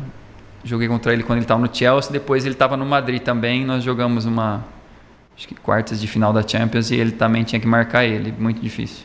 Mas aí dessa vez você sabia, né, o que eu fazer. Futebol não é uma coisa que você consegue prever muito o que vai acontecer, né? Mas taticamente você consegue a ajuda do companheiro, mas é o tipo de jogador que fala assim, eu vou marcar ele sozinho, você não marca. Não marca. Pelo menos eu não me vi em condições de marcá-lo sozinho. Lógico que situações de jogo você consegue marcar, mas é um jogador, se ele tem a situação para te encarar e você tá sozinho, grande chance dele passar. Você jogou contra Ronaldo, contra o Cristiano Ronaldo, ou você não chegou a jogar contra? Joguei, ele tava no Manchester na época. Tava no Manchester, mas era novo ainda, né? Era só Ronaldo, não era? Ronaldo, não, ele já tinha um... Mas já tava como Cristiano Ronaldo? Porque ele começou como Ronaldo, né? Com nó depois que ele colocou o Cristiano na... Era Ronaldo. Era Ronaldo. Eu tenho a camisa dele, Ronaldo, lá em casa. E ele em campo é um cara que é mais quieto ou ele é um cara... Você vê que ele não é muito de ficar arrumando problema dentro do campo, né? Ele é mais na dele, mas presta mais atenção no jogo. Ele é diferenciado mesmo, assim, então ela perguntou, né, até, porque muitos falam, né, mas você jogou contra o Ronaldo, por que você acha isso que eu ia falar agora, mais difícil de marcar, né? Porque nas vezes que eu enfrentei ele, eu não tive situações assim que eu sofri. Entendi. Né, então, não quer dizer que ele é pior jogador ou que outro é melhor, mas eu acho ele diferente do Robin. O Robin é tipo o Messi, joga com a bola perto do pé, rápido. Então ele é mais imprevisível. O Ronaldo era mais na força, é um jogador diferente, é mais fácil de você prever o que ele pode fazer. Já esses jogadores que você não consegue prever, você fica mais difícil. Entendi. No jogo porque você tá lá treinando todo dia, mas no jogo você decide na hora, né? O que você vai fazer ali. Não tem muito... O próprio treino, coisa, né? Você tem o posicionamento, você tem a tática, você tem a ideia do que você vai fazer. Mas chega lá, você tem um rival, que também tem a tática, ele sabe o que você faz, ele quer combater aquilo, ele quer se aproveitar de alguma deficiência que o treinador viu e que passou. Então é uma briga, é um xadrez assim que... Só que aí depois a bola tá no meio. Cada hora que a bola tá para você, que você vai fazer. Eu não sei o que você vai fazer, né? Ou a bola tá comigo, você não consegue saber o que eu vou fazer. Grande chance dele cruzar, ou grande chance dele passar, mas na hora eu posso mudar. Você vai tampar meu cruzamento, eu posso fazer um passe, eu posso driblar.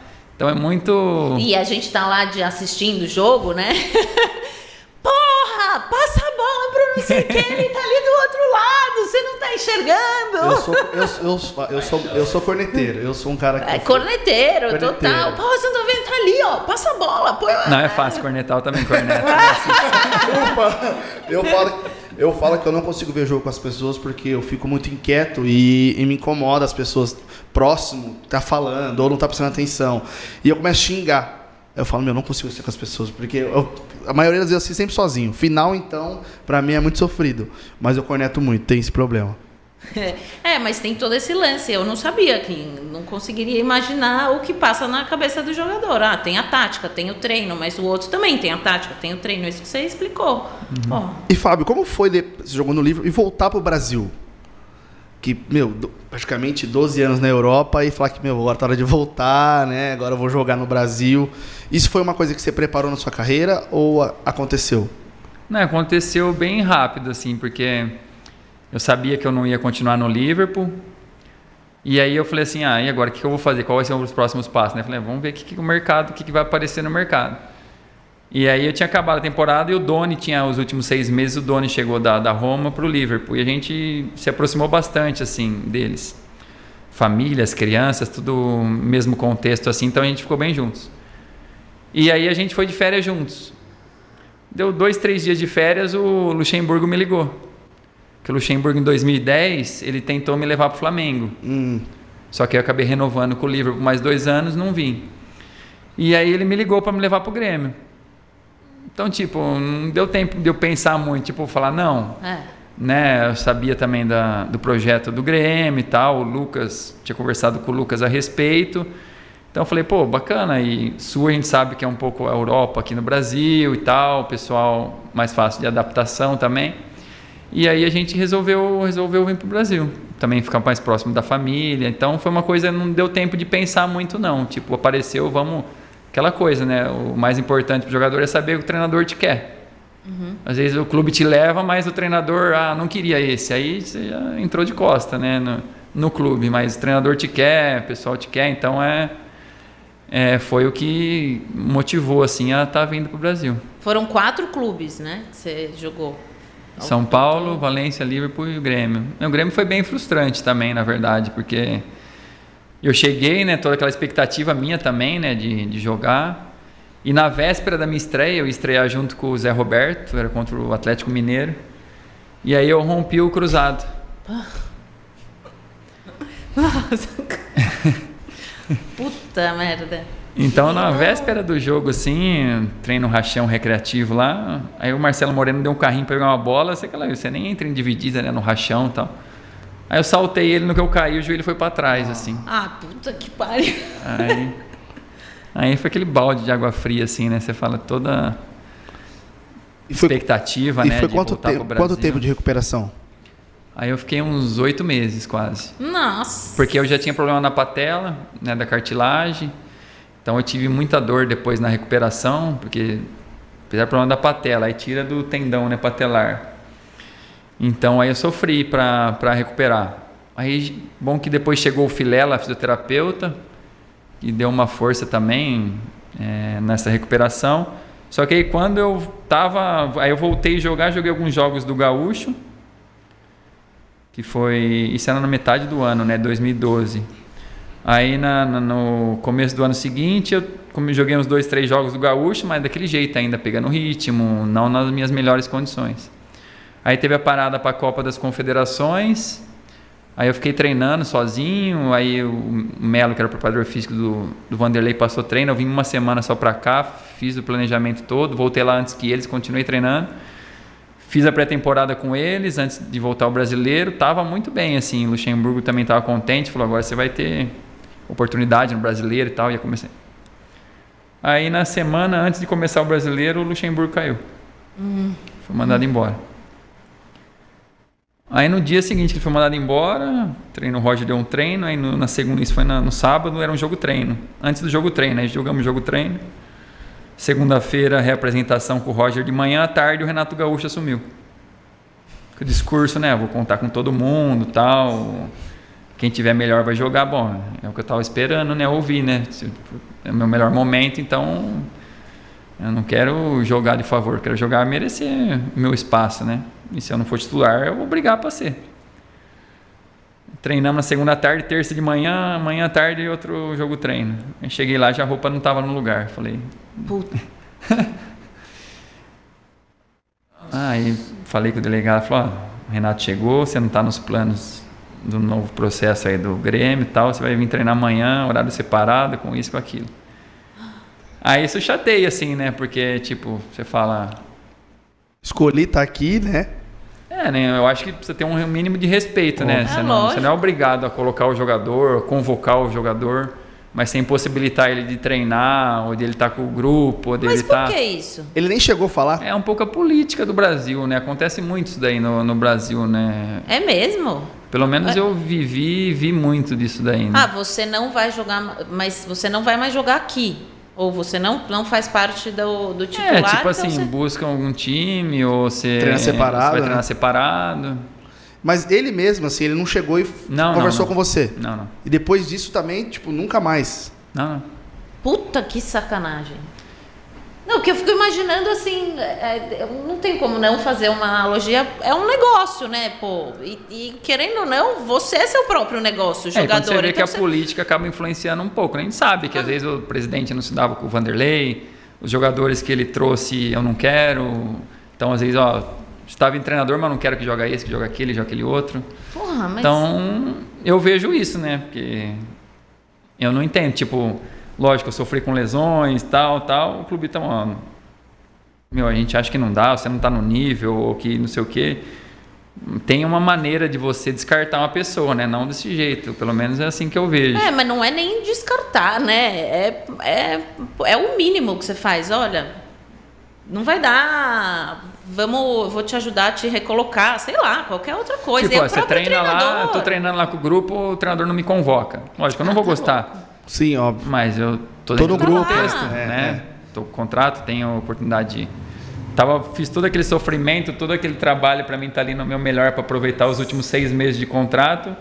Aí chega alguém e fala, não, você não... Aí eu treinava de segunda a sexta só físico, não pegava na bola.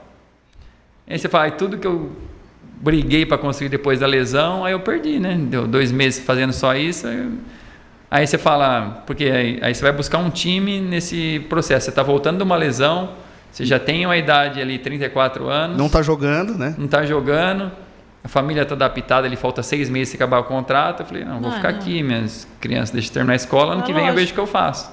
Só que aí nesses 6 meses, apesar de seguir tudo da melhor maneira possível ali, seguir todas as obrigações que eu tinha e até mais... No ano seguinte eu falei, quer saber? Chega. Não quero mais, não. Falei, porque eu sei que meu corpo ia sofrer para readaptar de novo ao esforço. Normalmente eu ia ter um problema muscular, alguma lesão, alguma outra. Eu falei, não queria passar mais por aquilo. Então, vou para casa, vou desfrutar do futebolzinho com meus amigos, da família e vamos para...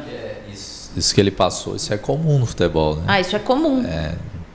Se a gente vê isso, né, Fábio? Quantos jogadores chegam para nós e tá treinando separado. É uma forma de dizer, você tá indo embora. Procurar um novo clube que não tem interesse no jogador. Porque assim, cara, o jogador tá lá treinando, se dedicando, trabalhando ali, né?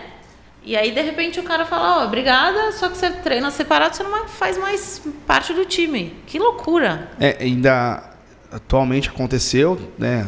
um jogador do Palmeiras, um jogador do Corinthians, vários jogadores. Só que assim, quando você é afastado por algum motivo específico, né? Por exemplo, teve um do Corinthians que ele falou uma merda numa live, os caras afastaram ele, né? Ok, agora quando você treinou, se dedicou, né? Parece que o clube não tá vendo, né? Parece que eles não estão acompanhando o cara treinando, se esforçando. É o que você falou. O cara que não faz nada continua jogando e quem se dedica parece que é meio que punido, né? Foi o que aconteceu. Como foi a decisão de parar assim? Esse tempo foi me preparando, né? Na verdade, esses últimos 6 meses. Eu tava no meio do ano, eu falo assim, não, esses últimos 6 meses eu vou estar no meu melhor, né? Que eu tinha vindo uma lesão, que foi o golpe mais difícil ali, com 34 anos ali, você rompeu o cruzado, depois todos os problemas, foi difícil levantar.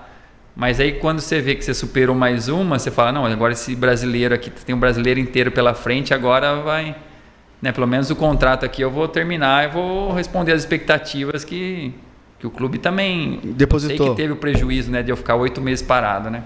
Porque esperava que eu fosse dar resultado. Só que aí quando eu estava em condições de dar o resultado, que eu queria dar resultado, aí... É isso. Não quero. Não é uma escolha do clube não querer que você jogue ou que você seja convocado. Mas acho que vou te tratar como se fosse uma laranja podre, ou que você vai atrapalhar o ambiente, ou que você vai, né? É isso daí que eu acho. Eu não sei se não quero que o pessoal veja o treino, que você está bem, porque eu não quero te convocar. Eu penso assim também às vezes, né? Falei, às vezes porque a torcida vai cobrar. Porque... Né? Então, ser. É isso. Mas... E aí fala. Não, pode falar. Eu ia perguntar. Aí acabaram os 6 meses e aí você saiu. Voltou para São Carlos. Aí acabei o contrato, eu voltei para casa. Voltou para casa. Você já sabia o que você ia fazer? Não sabia. Não sabia? Eu tinha alguns negócios, uns investimentos fora do futebol. Falei assim, agora primeiro eu vou dar uma relaxada, né? Na verdade, treinar eu sempre gostei. Então a lesão acaba eu sempre fui um cara muito profissional, assim, com relação ao esporte, né? Além de gostar, eu seguia... Por exemplo, o Márcio me passa as planilhas, eu não gosto de ficar assim, de não fazer um treino. Minha esposa fala, mas você não precisa disso, mas eu me sinto mal se eu não faço. Hoje você acha que você está na sua melhor forma física, assim? Não. Tô melhor que alguns guerreiros lá, né, Marcelo? Não, eu tenho uma curiosidade. Como foi essa conexão de vocês? Vocês já se conheciam antes ou foi o pós-futebol? Foi pós, né, Marcelo?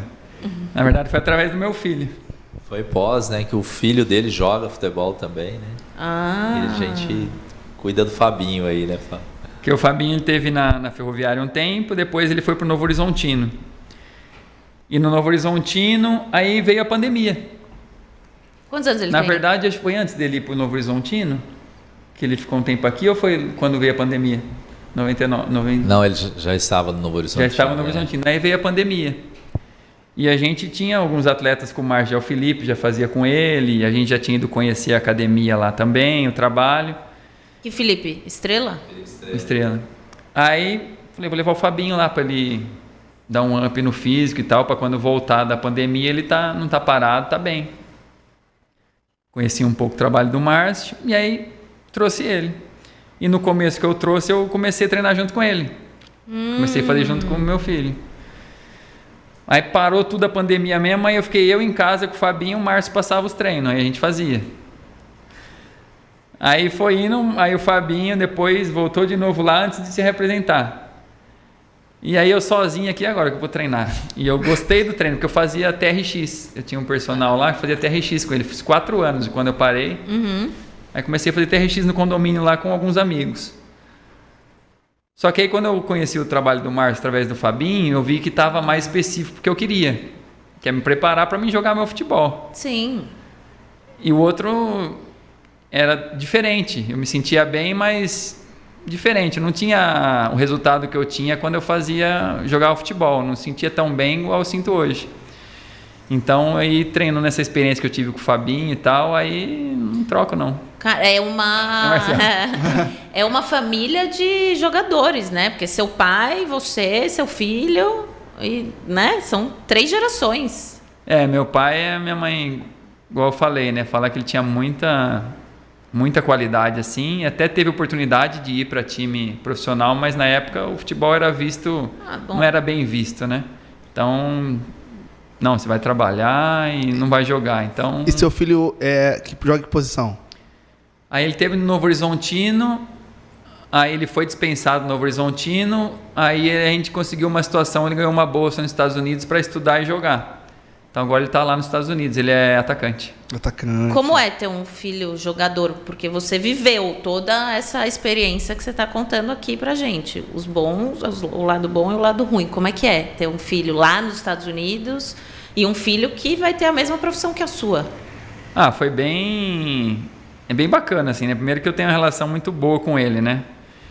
E aí eu olho pra minha época, assim, é bem diferente. Apesar da relação com meu pai era maravilhosa e eu não largava do meu pai, mas era diferente o diálogo, era diferente. A gente é mais amigo do que pai e filho, né? Então você tem uma relação bem diferente, bem aberta, assim.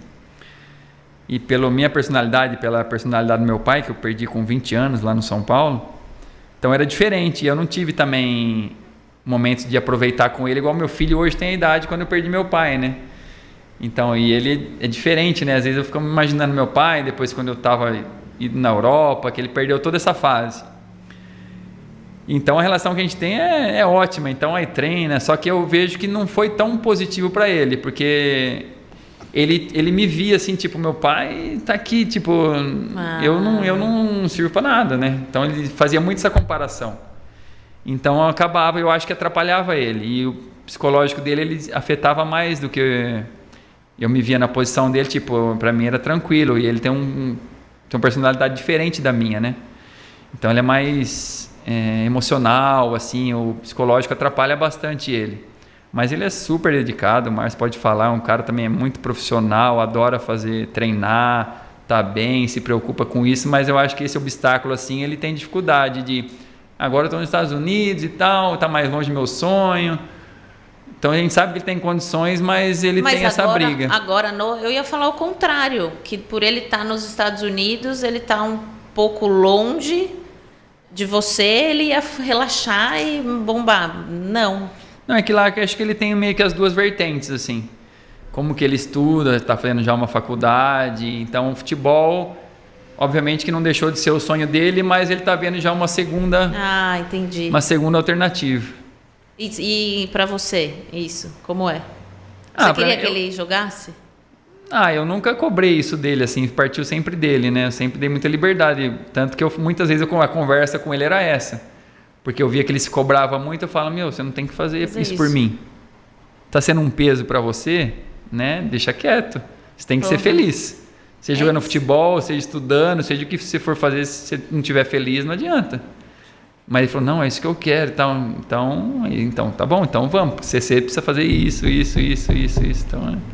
Tem um pai que é referência, um puta de um jogador, mas tem um peso, né? Também, né? De chegar no mesmo nível, de ter essa referência alta. É importante, é até digno salientar que é um dos melhores testes físicos de todos os atletas, é o do filho dele.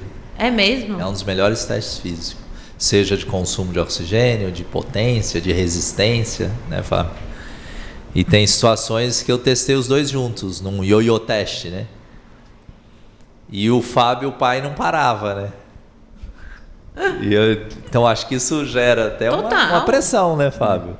Falou, meu pai não para e eu vou parar primeiro com meu pai? Porque, é difícil. Eu trazendo para o meu lado, eu trabalho com meu pai. Então, você fica ali se comparando, assim. Eu trabalho com meu pai na empresa, em outros negócios. Então, querendo ou não, você fica, o cara é referência ali. Como é que eu faço para chegar ali? Será que eu preciso chegar onde ele chegou? Será que eu quero, de fato, seguir esse caminho? É difícil, você se compara. Às vezes você quer ser, às vezes você nem quer ser, você quer seguir o seu caminho. Por isso que eu estou perguntando. Às vezes longe é um pouco melhor, porque você fala, vou seguir aqui e deixa ele lá. Não, mas ele acaba o jogo, você conseguiu assistir? O que você acha? Como que então foi? Ele quer isso mesmo, não tem jeito. E hoje você agencia os jogadores. Isso, aí quando eu parei, eu fiquei alguns anos assim cuidando desses negócios. E meu outro sócio é meu cunhado e o neto, que somos os três. O Neto eu conheço desde os 7 anos. Então o Neto a gente jogava bola junto em São Carlos, nós os 3 coincidimos na base do São Paulo. Então os 3 vivemos muito próximos a vida toda praticamente. Meu cunhado desde os 15 anos eu conheço, depois casou com a minha irmã. Então a gente tem uma relação... Seu cunhado, né? Vamos pular essa parte. Seu cunhado, desde os 15 anos, na minha casa casou com a minha irmã. Vamos pular essa parte.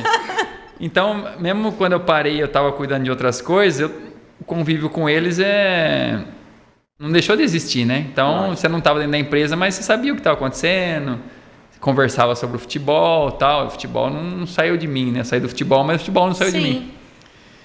E aí chegou um momento que eles me chamaram de novo, que o Neto tinha me chamado quando eu ainda estava finalizando a carreira. Eu falei assim, não, eu vou dar agora eu preciso resolver umas coisas, vou dar uma esfriada de cabeça, então eu não quis entrar em momento. Depois de 2019, aí eu resolvi ingressar com eles e desde então aí eu estou nessa nova fase, aí lidando com as dificuldades que os jovens têm hoje em dia, que são muito diferentes das nossas, eu vejo, assim, por causa da mídia, as redes sociais, são muito mais, assim, mimados, avoparicados, né, do que na nossa época. Eu tinha 20 e tantos anos e você se virava.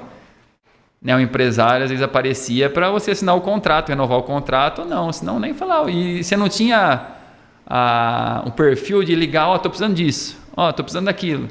Não, você se virava, ia atrás. E hoje em dia, tipo, alguns deles eles não sabem fazer nada.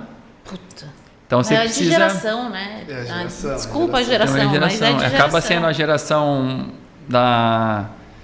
do mais fácil, do mais rápido, né? Tudo na mão para você fazer, mas eles não estão preparados para fazer, né? Eles ficam na dependência. Né? Não só a geração também, mas também acho que foi uma coisa que futebol foi acostumando mal, eu acho, a garotada. Quanto mais nova, os caras ficavam mais em cima, davam mais as coisas mais fáceis. E a pessoa acostumou, né?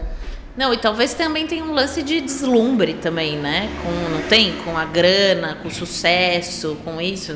Mas eu acho que, diferente disso, é assim, eles se veem, porque é muito fácil hoje, quando a gente está falando do acesso. Você vê o Neymar, você vê o Cristiano Ronaldo, você tem ele na palma da sua mão, você sabe o que ele está fazendo, o que ele tem, o que ele gosta, o que ele não gosta. Então, às vezes, eles estão num time amador ou joga na escolinha e ele já quer levar aquela vida que ele vê o Neymar levando, o Cristiano Ronaldo levando. Então, e a gente sabe que... Por isso que eu falo que sou afortunado, lógico, estou muito longe de muitos craques aí, eu era um coadjuvante, né? Mas 2%, 3% dos jogadores chegam no nível de jogar no futebol europeu que eu tive a oportunidade de chegar. Então, 3% é pouco, né? É mínimo, né? Muito pouco. Só que eles se vislumbram muito desse acesso, dessa facilidade. O futebol europeu, eles sonham muito com isso, mas eles esquecem do momento, né? Eu lembro da minha época, eu não conseguia olhar lá na frente. Tipo, lógico, eu quero ser um jogador profissional, mas você vivia muito o dia a dia. Você ia dia após dia ali, né? Não, matando um leão cada dia. Você não ficava olhando muito lá na frente. E as coisas para mim foram acontecendo sem eu, às vezes, estar preparado para elas, né? Porque você não ficava pensando lá na frente. Hoje em dia parece que eles já veem o futuro e eles querem que o futuro chegue amanhã. Mas eu acho que isso é da geração. Você, dos jogadores que seus, que fazem sucesso, que estão bem, você consegue ver uma característica neles de não ficarem olhando lá na frente? Não fazerem isso que você acabou de falar? De ir uma coisa por vez, assim, tá? Claro, lógico, eu quero chegar no seu Neymar, mas antes de eu ser o Neymar, eu preciso ir um tijolo por vez. Você sente isso desses que estão bem ou não? É difícil. O que eu mais noto, assim, neles, às vezes, é muita falta de compromisso com a profissão, né? Alguns. Lógico que eu não vou citar nomes. Mas você vê que, tipo assim, você depende daquilo ali é o que você quer para sua vida, mas você está mais preocupado com as coisas que o futebol oferece do que o que você quer do futebol. O trabalho em si, né? O que eu preciso? Estar com o meu corpo no melhor nível possível para mim exercer o meu melhor possível. Só que eles estão preocupados com seguidor, com rede social, com sair aqui, sair ali. Então o principal deixa de ser o principal. Então isso acaba atrapalhando bastante e as oportunidades o tempo vai passando, a oportunidade vai passando. E é muito rápido. Eu cheguei na empresa onde você vê os meninos, você pega com 13, 14 anos, hoje já é sub-20. Então, É o máximo, né? Você não evoluiu, aí depois fica difícil. Você pega meninos, só meninos ou meninas também? Você tem? Não temos nenhuma menina. Futebol, Então não vou estamos deixar preparados para isso para ainda. você ter uma menina aqui. Eu fui um dos que entrou quando eu entrei na empresa, eu comentei com relação a essa parte da gente, que eu vejo que o futuro, o futebol feminino vai ter uma evolução muito maior do que já teve, apesar de estar evoluindo bastante. Mas é um mercado que eu acho que vai ser muito interessante. Só que a gente comenta algumas coisas lá que é preocupante, né? Hoje em dia é muito preocupante o homem lidar com a mulher. Então você tem que se preparar a empresa para ter essa parte feminina também, para você não ter problemas, né? É verdade, você tem razão. Faz todo sentido, mas mesmo assim, quando você tiver agenciando uma mulher, você me conta, tá? Vou ficar feliz em saber. O Marcos lá na academia tem bastante mulher, né? Tem a goleira, não tem? Tem a Raquel, tem todas as meninas. Eu falo sempre que o futebol feminino me ajudou muito na construção da minha imagem. Eu falo que elas são os tijolinhos, né? Então hoje nós temos, tem a Raquel, a Ludmilla está em Portugal, né? Tem a Bia Zanerato no Palmeiras. Que foi seleção. Tem a Sâmia no Palmeiras. Então tem... Futebol feminino eu tenho muita gratidão ao futebol feminino. Que bom ouvir. Eu sou uma feminista, assim, de carteirinha. A cidade aqui, Araraquara, né? É um ponto, assim, para o futebol feminino, né? É muito bem trabalhado aqui na cidade, né? Eu lembro quando meu filho estava na Ferroviária, no Sub-15, às vezes tinha muitos coletivos, jogos, treinos contra o futebol feminino. E eu sempre me chamava muita atenção, porque a gente vê a diferença de físico, né? Da força física. Mas a qualidade técnica, assim, eu vejo muita diferença. Eu acho que as meninas, a qualidade técnica delas é bem diferente. Outro dia eu ouvi de uma pessoa que, nossa, futebol feminino, eu não fico assistindo, dá sono, não sei o que, quase que eu subi na jugular do cara, era um cara. Porra, porque não é assim, né? E eu já ouvi o Márcio falar da técnica das meninas e tudo mais, que é completamente diferente. E você vai dando espaço e o negócio vai sendo construído mesmo. É igual mesmo o futebol masculino, você olha para as Copas, né, de 70, 80, como que era o jogo, né? Era um jogo totalmente diferente. Hoje em dia você não tem tempo, você não tem um segundo para pensar com a bola. Então muda muito, e acredito que a evolução do futebol feminino também vai por esse caminho. Isso aí vai virar pílula. No futebol feminino tem uma frase que elas, né? Você vai gostar, né, Lu? Lugar de mulher é onde ela quiser. É isso. Lugar de mulher é onde ela quiser. Às vezes você pega uma mulher e ela mesmo te ensina, te ajuda a estabelecer essa categoria lá na... Olha eu dando ideia. na empresa. A Luciana, ela fica atenta a todos os negócios. Meus e dos outros. Não tem muito jeito. Você ia perguntar alguma coisa? Não, eu ia falar... Você falou da questão de Copa do Mundo, né? A gente está chegando em ano de Copa. E a gente tem um quadro, né, Lu? Temos. Que chama Na Mira, onde a gente faz algumas perguntas. Não é nada muito pesado, assim, né? Mas eu queria saber de você. Você acha que a seleção brasileira está preparada para chegar agora no Hexa, trazer essa taça pra gente? Você acha que o Tite está preparado para essa Copa do Mundo? Sinceramente, você olha assim para a seleção, a classificatória da seleção, você não tem o que falar, né? Quantos anos aí a gente viu que a seleção às vezes estava em quinto nas eliminatórias, quarto, classificava ali no sufoco. A última a gente ganhou, né? Chegava na Copa, né? Isso fazia diferença. Então, o Brasil você nunca pode menosprezar, né? Por mais que chega com dúvidas, eu vejo com dúvidas, apesar das qualidades individuais serem gigantescas, mas a gente sabe que o futebol é muito coletivo, né? E muitas outras seleções, o coletivo a gente vê de algum tempo já que tem dado resultado. E é uma coisa você jogar as eliminatórias sul-americanas do que você enfrentar as seleções europeias. Eu não vejo tão fácil essa conquista, mas eu não descarto. Eu acho que o Brasil é sempre um dos favoritos. Estando bem ou estando mal, é sempre favorito. Aonde você estava no 7-1? Estava na Inglaterra. Nós fomos uma... Nossa, porque foi marcante, né? Porque nós temos uns amigos lá em Liverpool e nós ficamos alguns anos sem voltar para lá e voltamos. Ficamos alguns dias em Valência e alguns dias na Inglaterra. E no dia do jogo nós fomos assistir na casa de uns amigos ingleses. E ficou marcante porque eles estavam tão mal, eles se sentiram tão mal, eles achavam que a culpa era deles. Tipo, eles, ai, desculpa. Saiu o gol, ai, desculpa. Por que vocês estão preocupados? Não, vocês estão fazendo gol na gente. Mas e você, como jogador, ver aquilo? Ah, foi duro. Foi, né? Foi duro.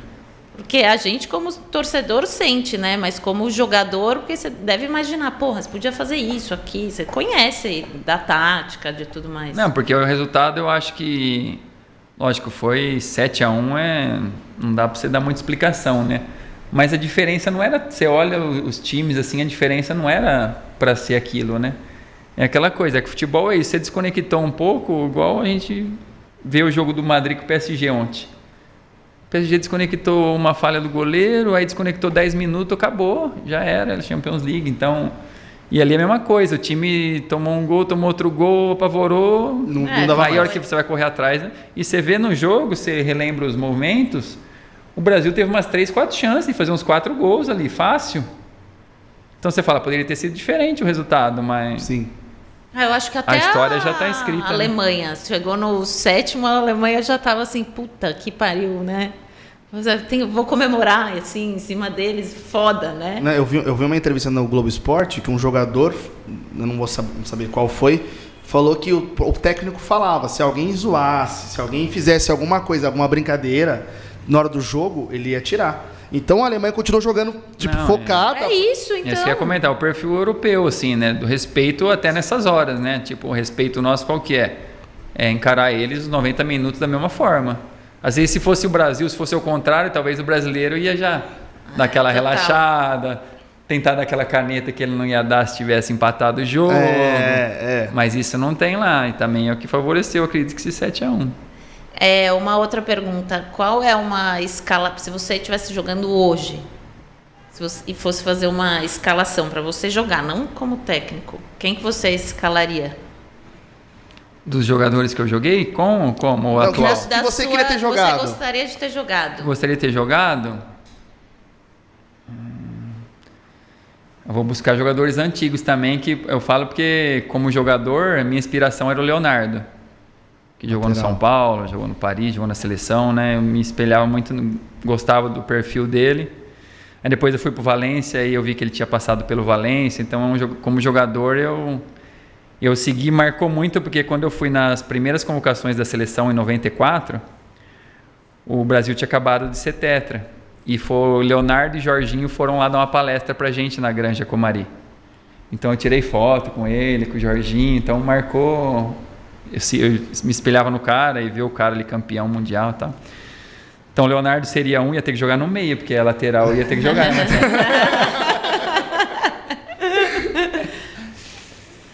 Goleiro deixaria o Rogério, que eu joguei e tenho muitas boas lembranças com ele também. A história que ele teve no meu tricolor também.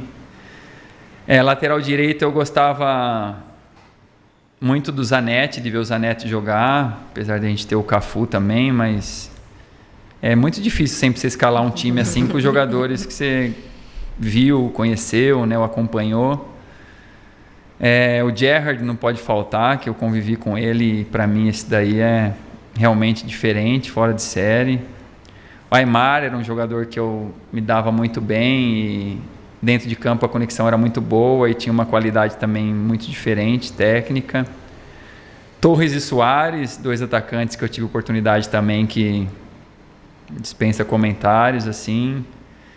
Mas o França é um que marca bastante para mim, que convivi 2 anos com ele lá no CT, quando eu mudei do Morumbi para Barra Funda, eu comecei a morar com o França. E eu lembro o dia que o França chegou no Morumbi, que eu também estava treinando físico lá, eu lembro do França chegando, que tinha também um jeito todo esquisito assim, parece que descoordenado, mas parece que quando chegava a bola nele, parecia que a coordenação dele era quando a bola chegava. Aí ele tinha uma qualidade técnica, uma coordenação. O meu cunhado, Edu, não posso deixar de falar, porque também em São Paulo, base, seleção juntos. Na Europa nós fomos mais rivais, mas a conexão dentro de campo sempre foi muito boa. O Edu é o Edu... Que jogou no Betis, jogou no Celta, jogou no São Paulo. No São Paulo, tá. Quem mais? Vixe, é muita gente boa. Vicente, ponta esquerda, que jogou comigo no Valência, muito diferente também. Nossa, aí eu já tô fugindo algumas posições. Vai escalar depois. Eu acho que tá legal. A gente podia colocar a fotinho deles. Isso. Conforme você for falando, a gente Maldini, editar. que era um defesa que eu acompanhava muito também, o zagueiro lá do Milan. Que era um cara que, tipo, esse é um defensor, ele tinha lá 30 e tantos anos, jogava. Que eu tive experiência com o Carbone, que no Valência o lateral esquerdo era o Carbone, era um italiano também. E jogou até os 40 anos. E você via, eu vi ele jogar assim impressionante, tipo, defendendo. Tipo, não dá pra mim brigar com ele. Eu sei que se o treinador fala assim, eu quero um defesa, ele não vai me pôr, ele vai pro Carbone. E aprendi muito com ele, me ajudou muito, porque ele já era veterano, eu chegando com 20 anos, então eu aprendi muito dele. Então essas coisas que é legal, né? Às vezes você acha que você vai brigar pela posição, que o cara vai ser um rival, que eu nunca tive muito isso, né? O próprio Tirso, que na Olimpíadas a gente ficava junto e tal, a gente sabe que cada um tem uma característica, uma qualidade, mas é bom você olhar até, né, a pessoa que você está brigando pela posição, porque você também vai aprender. Sim. E eu aprendi bastante com o Serginho, com o Tirso, com o Carbone, com as pessoas assim que eu brigava pela posição, eu tentava ver, bom, o que ele faz que eu não faço, né? Aí você acaba melhorando o seu jogo também. Mas acho que eu escalei faltou acho que um zagueiro. Faltou um Coloquei zagueiro. lateral direito, lateral esquerdo, Maldini. Vou pôr o Ayala, Maldini e o Ayala, que é o argentino que eu joguei com ele no Valência, eu gostei bastante. Como pessoa, como jogador. Aí o meio campo tá o Gerrard, tá o Aimar. Vicente. Tá o Vicente tá de ponta. Ele tá imaginando assim. Tá o Torres e o Soares, tá o Gerrard no meio. Aí vou pôr o Edu. Vou pôr o Edu, né? O Edu, França, tem o banco também.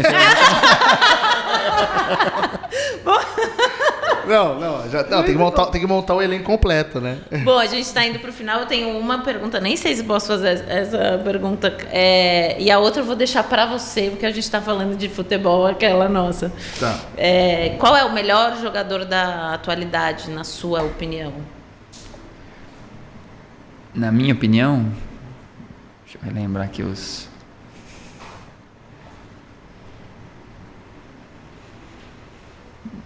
Normalmente a gente fala de melhor jogador, a gente fala de atacante, né? E não dá pra falar que o que tá no auge, assim, que tá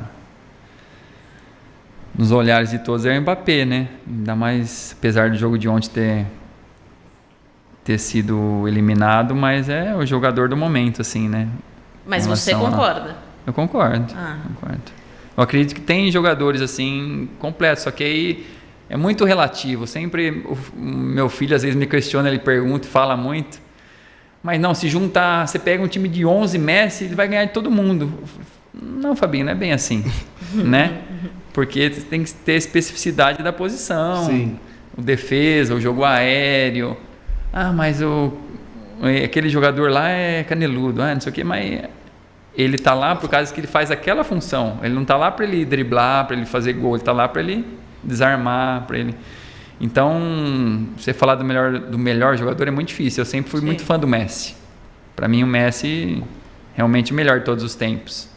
Mas o Messi, cada ano que passa, ele tá ficando mais... Tá chegando mas é mais normal, no final, faz parte, né? Faz parte. Mas você fala o melhor de todos os tempos, eu vou falar que é o Messi, para mim. Né? Eu não acompanhei Pelé, não acompanhei... Mas o que eu vi o Messi fazer, eu não vi outros fazerem. Eu vi o Pelé por vídeo só, mas para mim... assistência, gol, criação de jogada de 1 contra 1.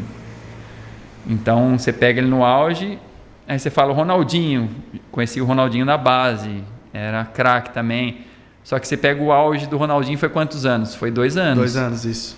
Aí você pega o Ronaldinho 10 anos no auge, o Messi os 10 anos que ficou no auge, aí, puta, e aí quem? O Messi, né? Mas você tem que pegar que o Messi, o Ronaldinho é um fenômeno, mas ele não foi profissional assim, né? Descuidou, Sim, sim. né? Ele não Foi zero profissional.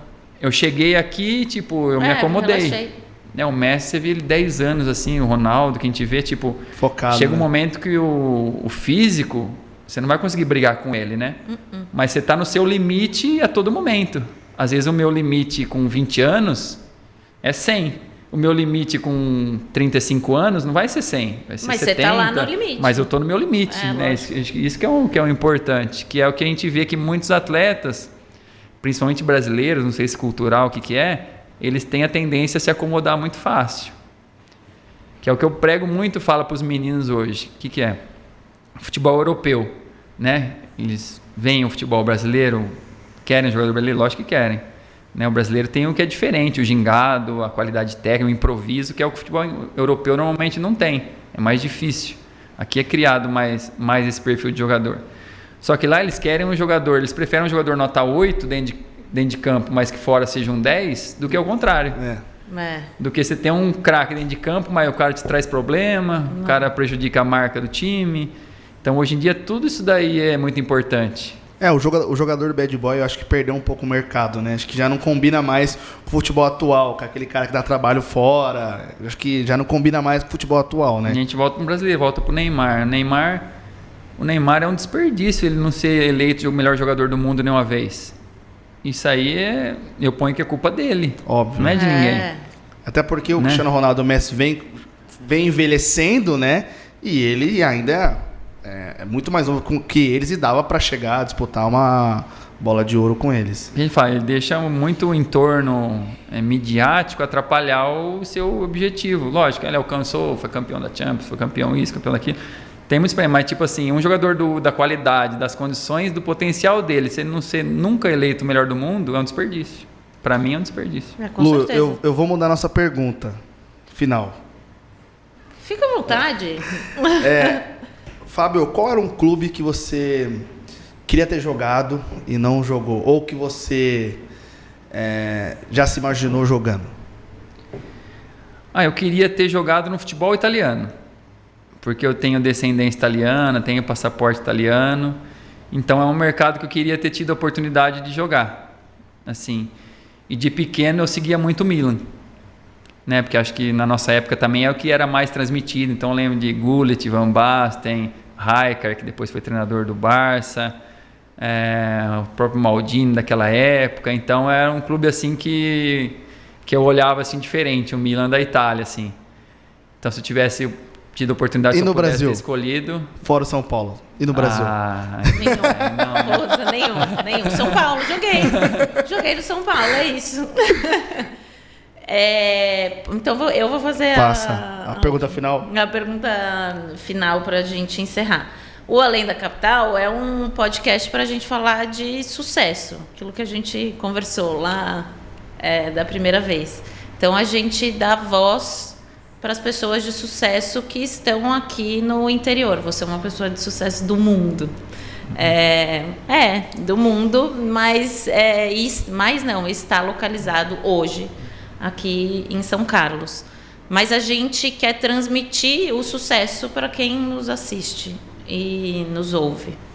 Então a nossa pergunta final é sempre relacionada a isso. O que é sucesso? Sucesso para você? Acho que é difícil dizer em uma palavra. Lá no nosso escritório a gente tem 2 frases. Disciplina é quando você faz o que precisa ser feito, mesmo que você não queira fazer.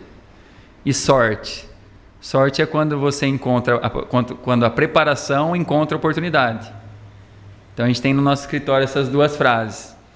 E eu acho que sucesso para mim vai muito de encontro disso e de você buscar sempre alcançar o seu máximo. Né? Tipo, às vezes você olha uma pessoa de sucesso, nossa, aquela pessoa é bem-sucedida, ela tem isso, ela tem aquilo. Mas ali é o sucesso dela. Né? Você tem que buscar o seu sucesso. O que é o meu sucesso? O que está ao meu alcance? O que eu posso fazer para mim atingir o meu sucesso? Né? Então a gente tem que, acho que, se voltar mais para a gente. Lógico, tudo precisa de disciplina, tudo precisa de determinação, tudo precisa de vontade. E eu acho que para mim o sucesso na minha carreira, falando como atleta, ex-atleta agora, né? foi isso, foi ter chegado no meu limite dentro das minhas condições. Então, acredito que para mim o meu sucesso foi esse, apesar de ter tido as frustrações das lesões, que eu acredito que eu podia ter chegado a um nível a mais. Mas o que me foi permitido foi eu chegar naquele limite. Né? Se eu não tivesse tido problema, o se não adianta em jogar com ele. Então, para mim, sucesso é você conseguir extrair o máximo possível que você pode de você mesmo. Depois você me escreve a frase que a gente vai colocar no Instagram. Tentar colocar numa frase só. Não, a frase que você tem no escritório. Da sorte e da disciplina. Aí a gente coloca isso é fácil. Vou tirar uma foto lá e vou mandar para vocês. Perfeito. Fechou. Vamos lá, então? Vamos. A gente quer te agradecer por estar aqui hoje. Agradecer o Márcio por ter aberto as portas. Foi incrível ter você aqui no nosso primeiro programa. É uma satisfação muito, muito, muito grande. Eu aprendi um pouco mais sobre futebol e sobre as histórias de bastidores, né, de futebol. Eu também queria agradecer você, Fábio, Márcio. Quando a Lu me falou que você vinha, eu falei, porra, Lu, obrigado. Porque, não sei porquê, é uma coisa que a gente gosta de futebol, né? Eu respiro, é uma coisa que eu gosto muito. Então, você tá próximo, assim, de uma coisa que... Ídolo, né? Você é criança, todo mundo sonha em ser jogador de futebol. Eu tentei, mas falei, eu vou estudar, que acho que vai ser melhor e tal. Então, assim, você tá próximo de um sonho que você não conseguiu realizar, né? Então, você é um sonho de muitas pessoas que não conseguiram e você conseguiu. E é um orgulho pra gente, né? Tá aqui no interior, é do interior. E tá no nosso programa, nosso Além da Capital, que só tá começando, né? A gente tem um ano, nem isso, um ano de programa. Então, obrigado por ter cedido esse espaço pra gente, vindo pra cá. Obrigado, Márcio, por ter ajudado a gente a trazer o Fábio. E parabéns pela sua carreira. Acho que muitos jogadores não conseguiram nem a metade do seu sucesso que você teve, tanto na Europa como na vida pessoal também, porque é cercado de pessoas do bem, como o Márcio. E obrigado, acho que é só agradecer só desse momento, foi um dia muito especial para mim.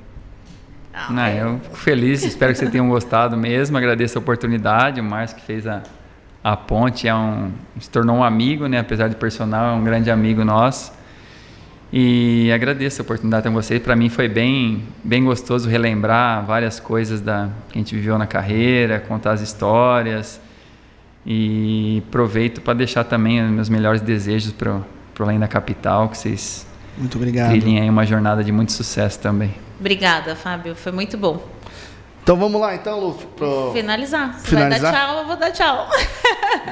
Então, gente, muito obrigado a todos que acompanharam a gente. Estaremos de volta daqui 15 dias. Muito obrigado. Então, 2022 só está começando pro Além, muita novidade. Eu espero que vocês acompanhem a gente. E é isso, né, Lu? Desculpa, te interrompi, eu tenho que falar. Acompanhem eu tô destreinada.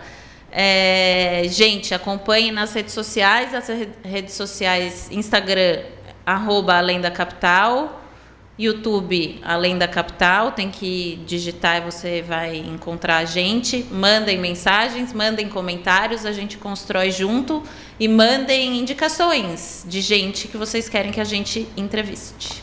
Valeu, gente. Obrigado. Valeu. Tchau.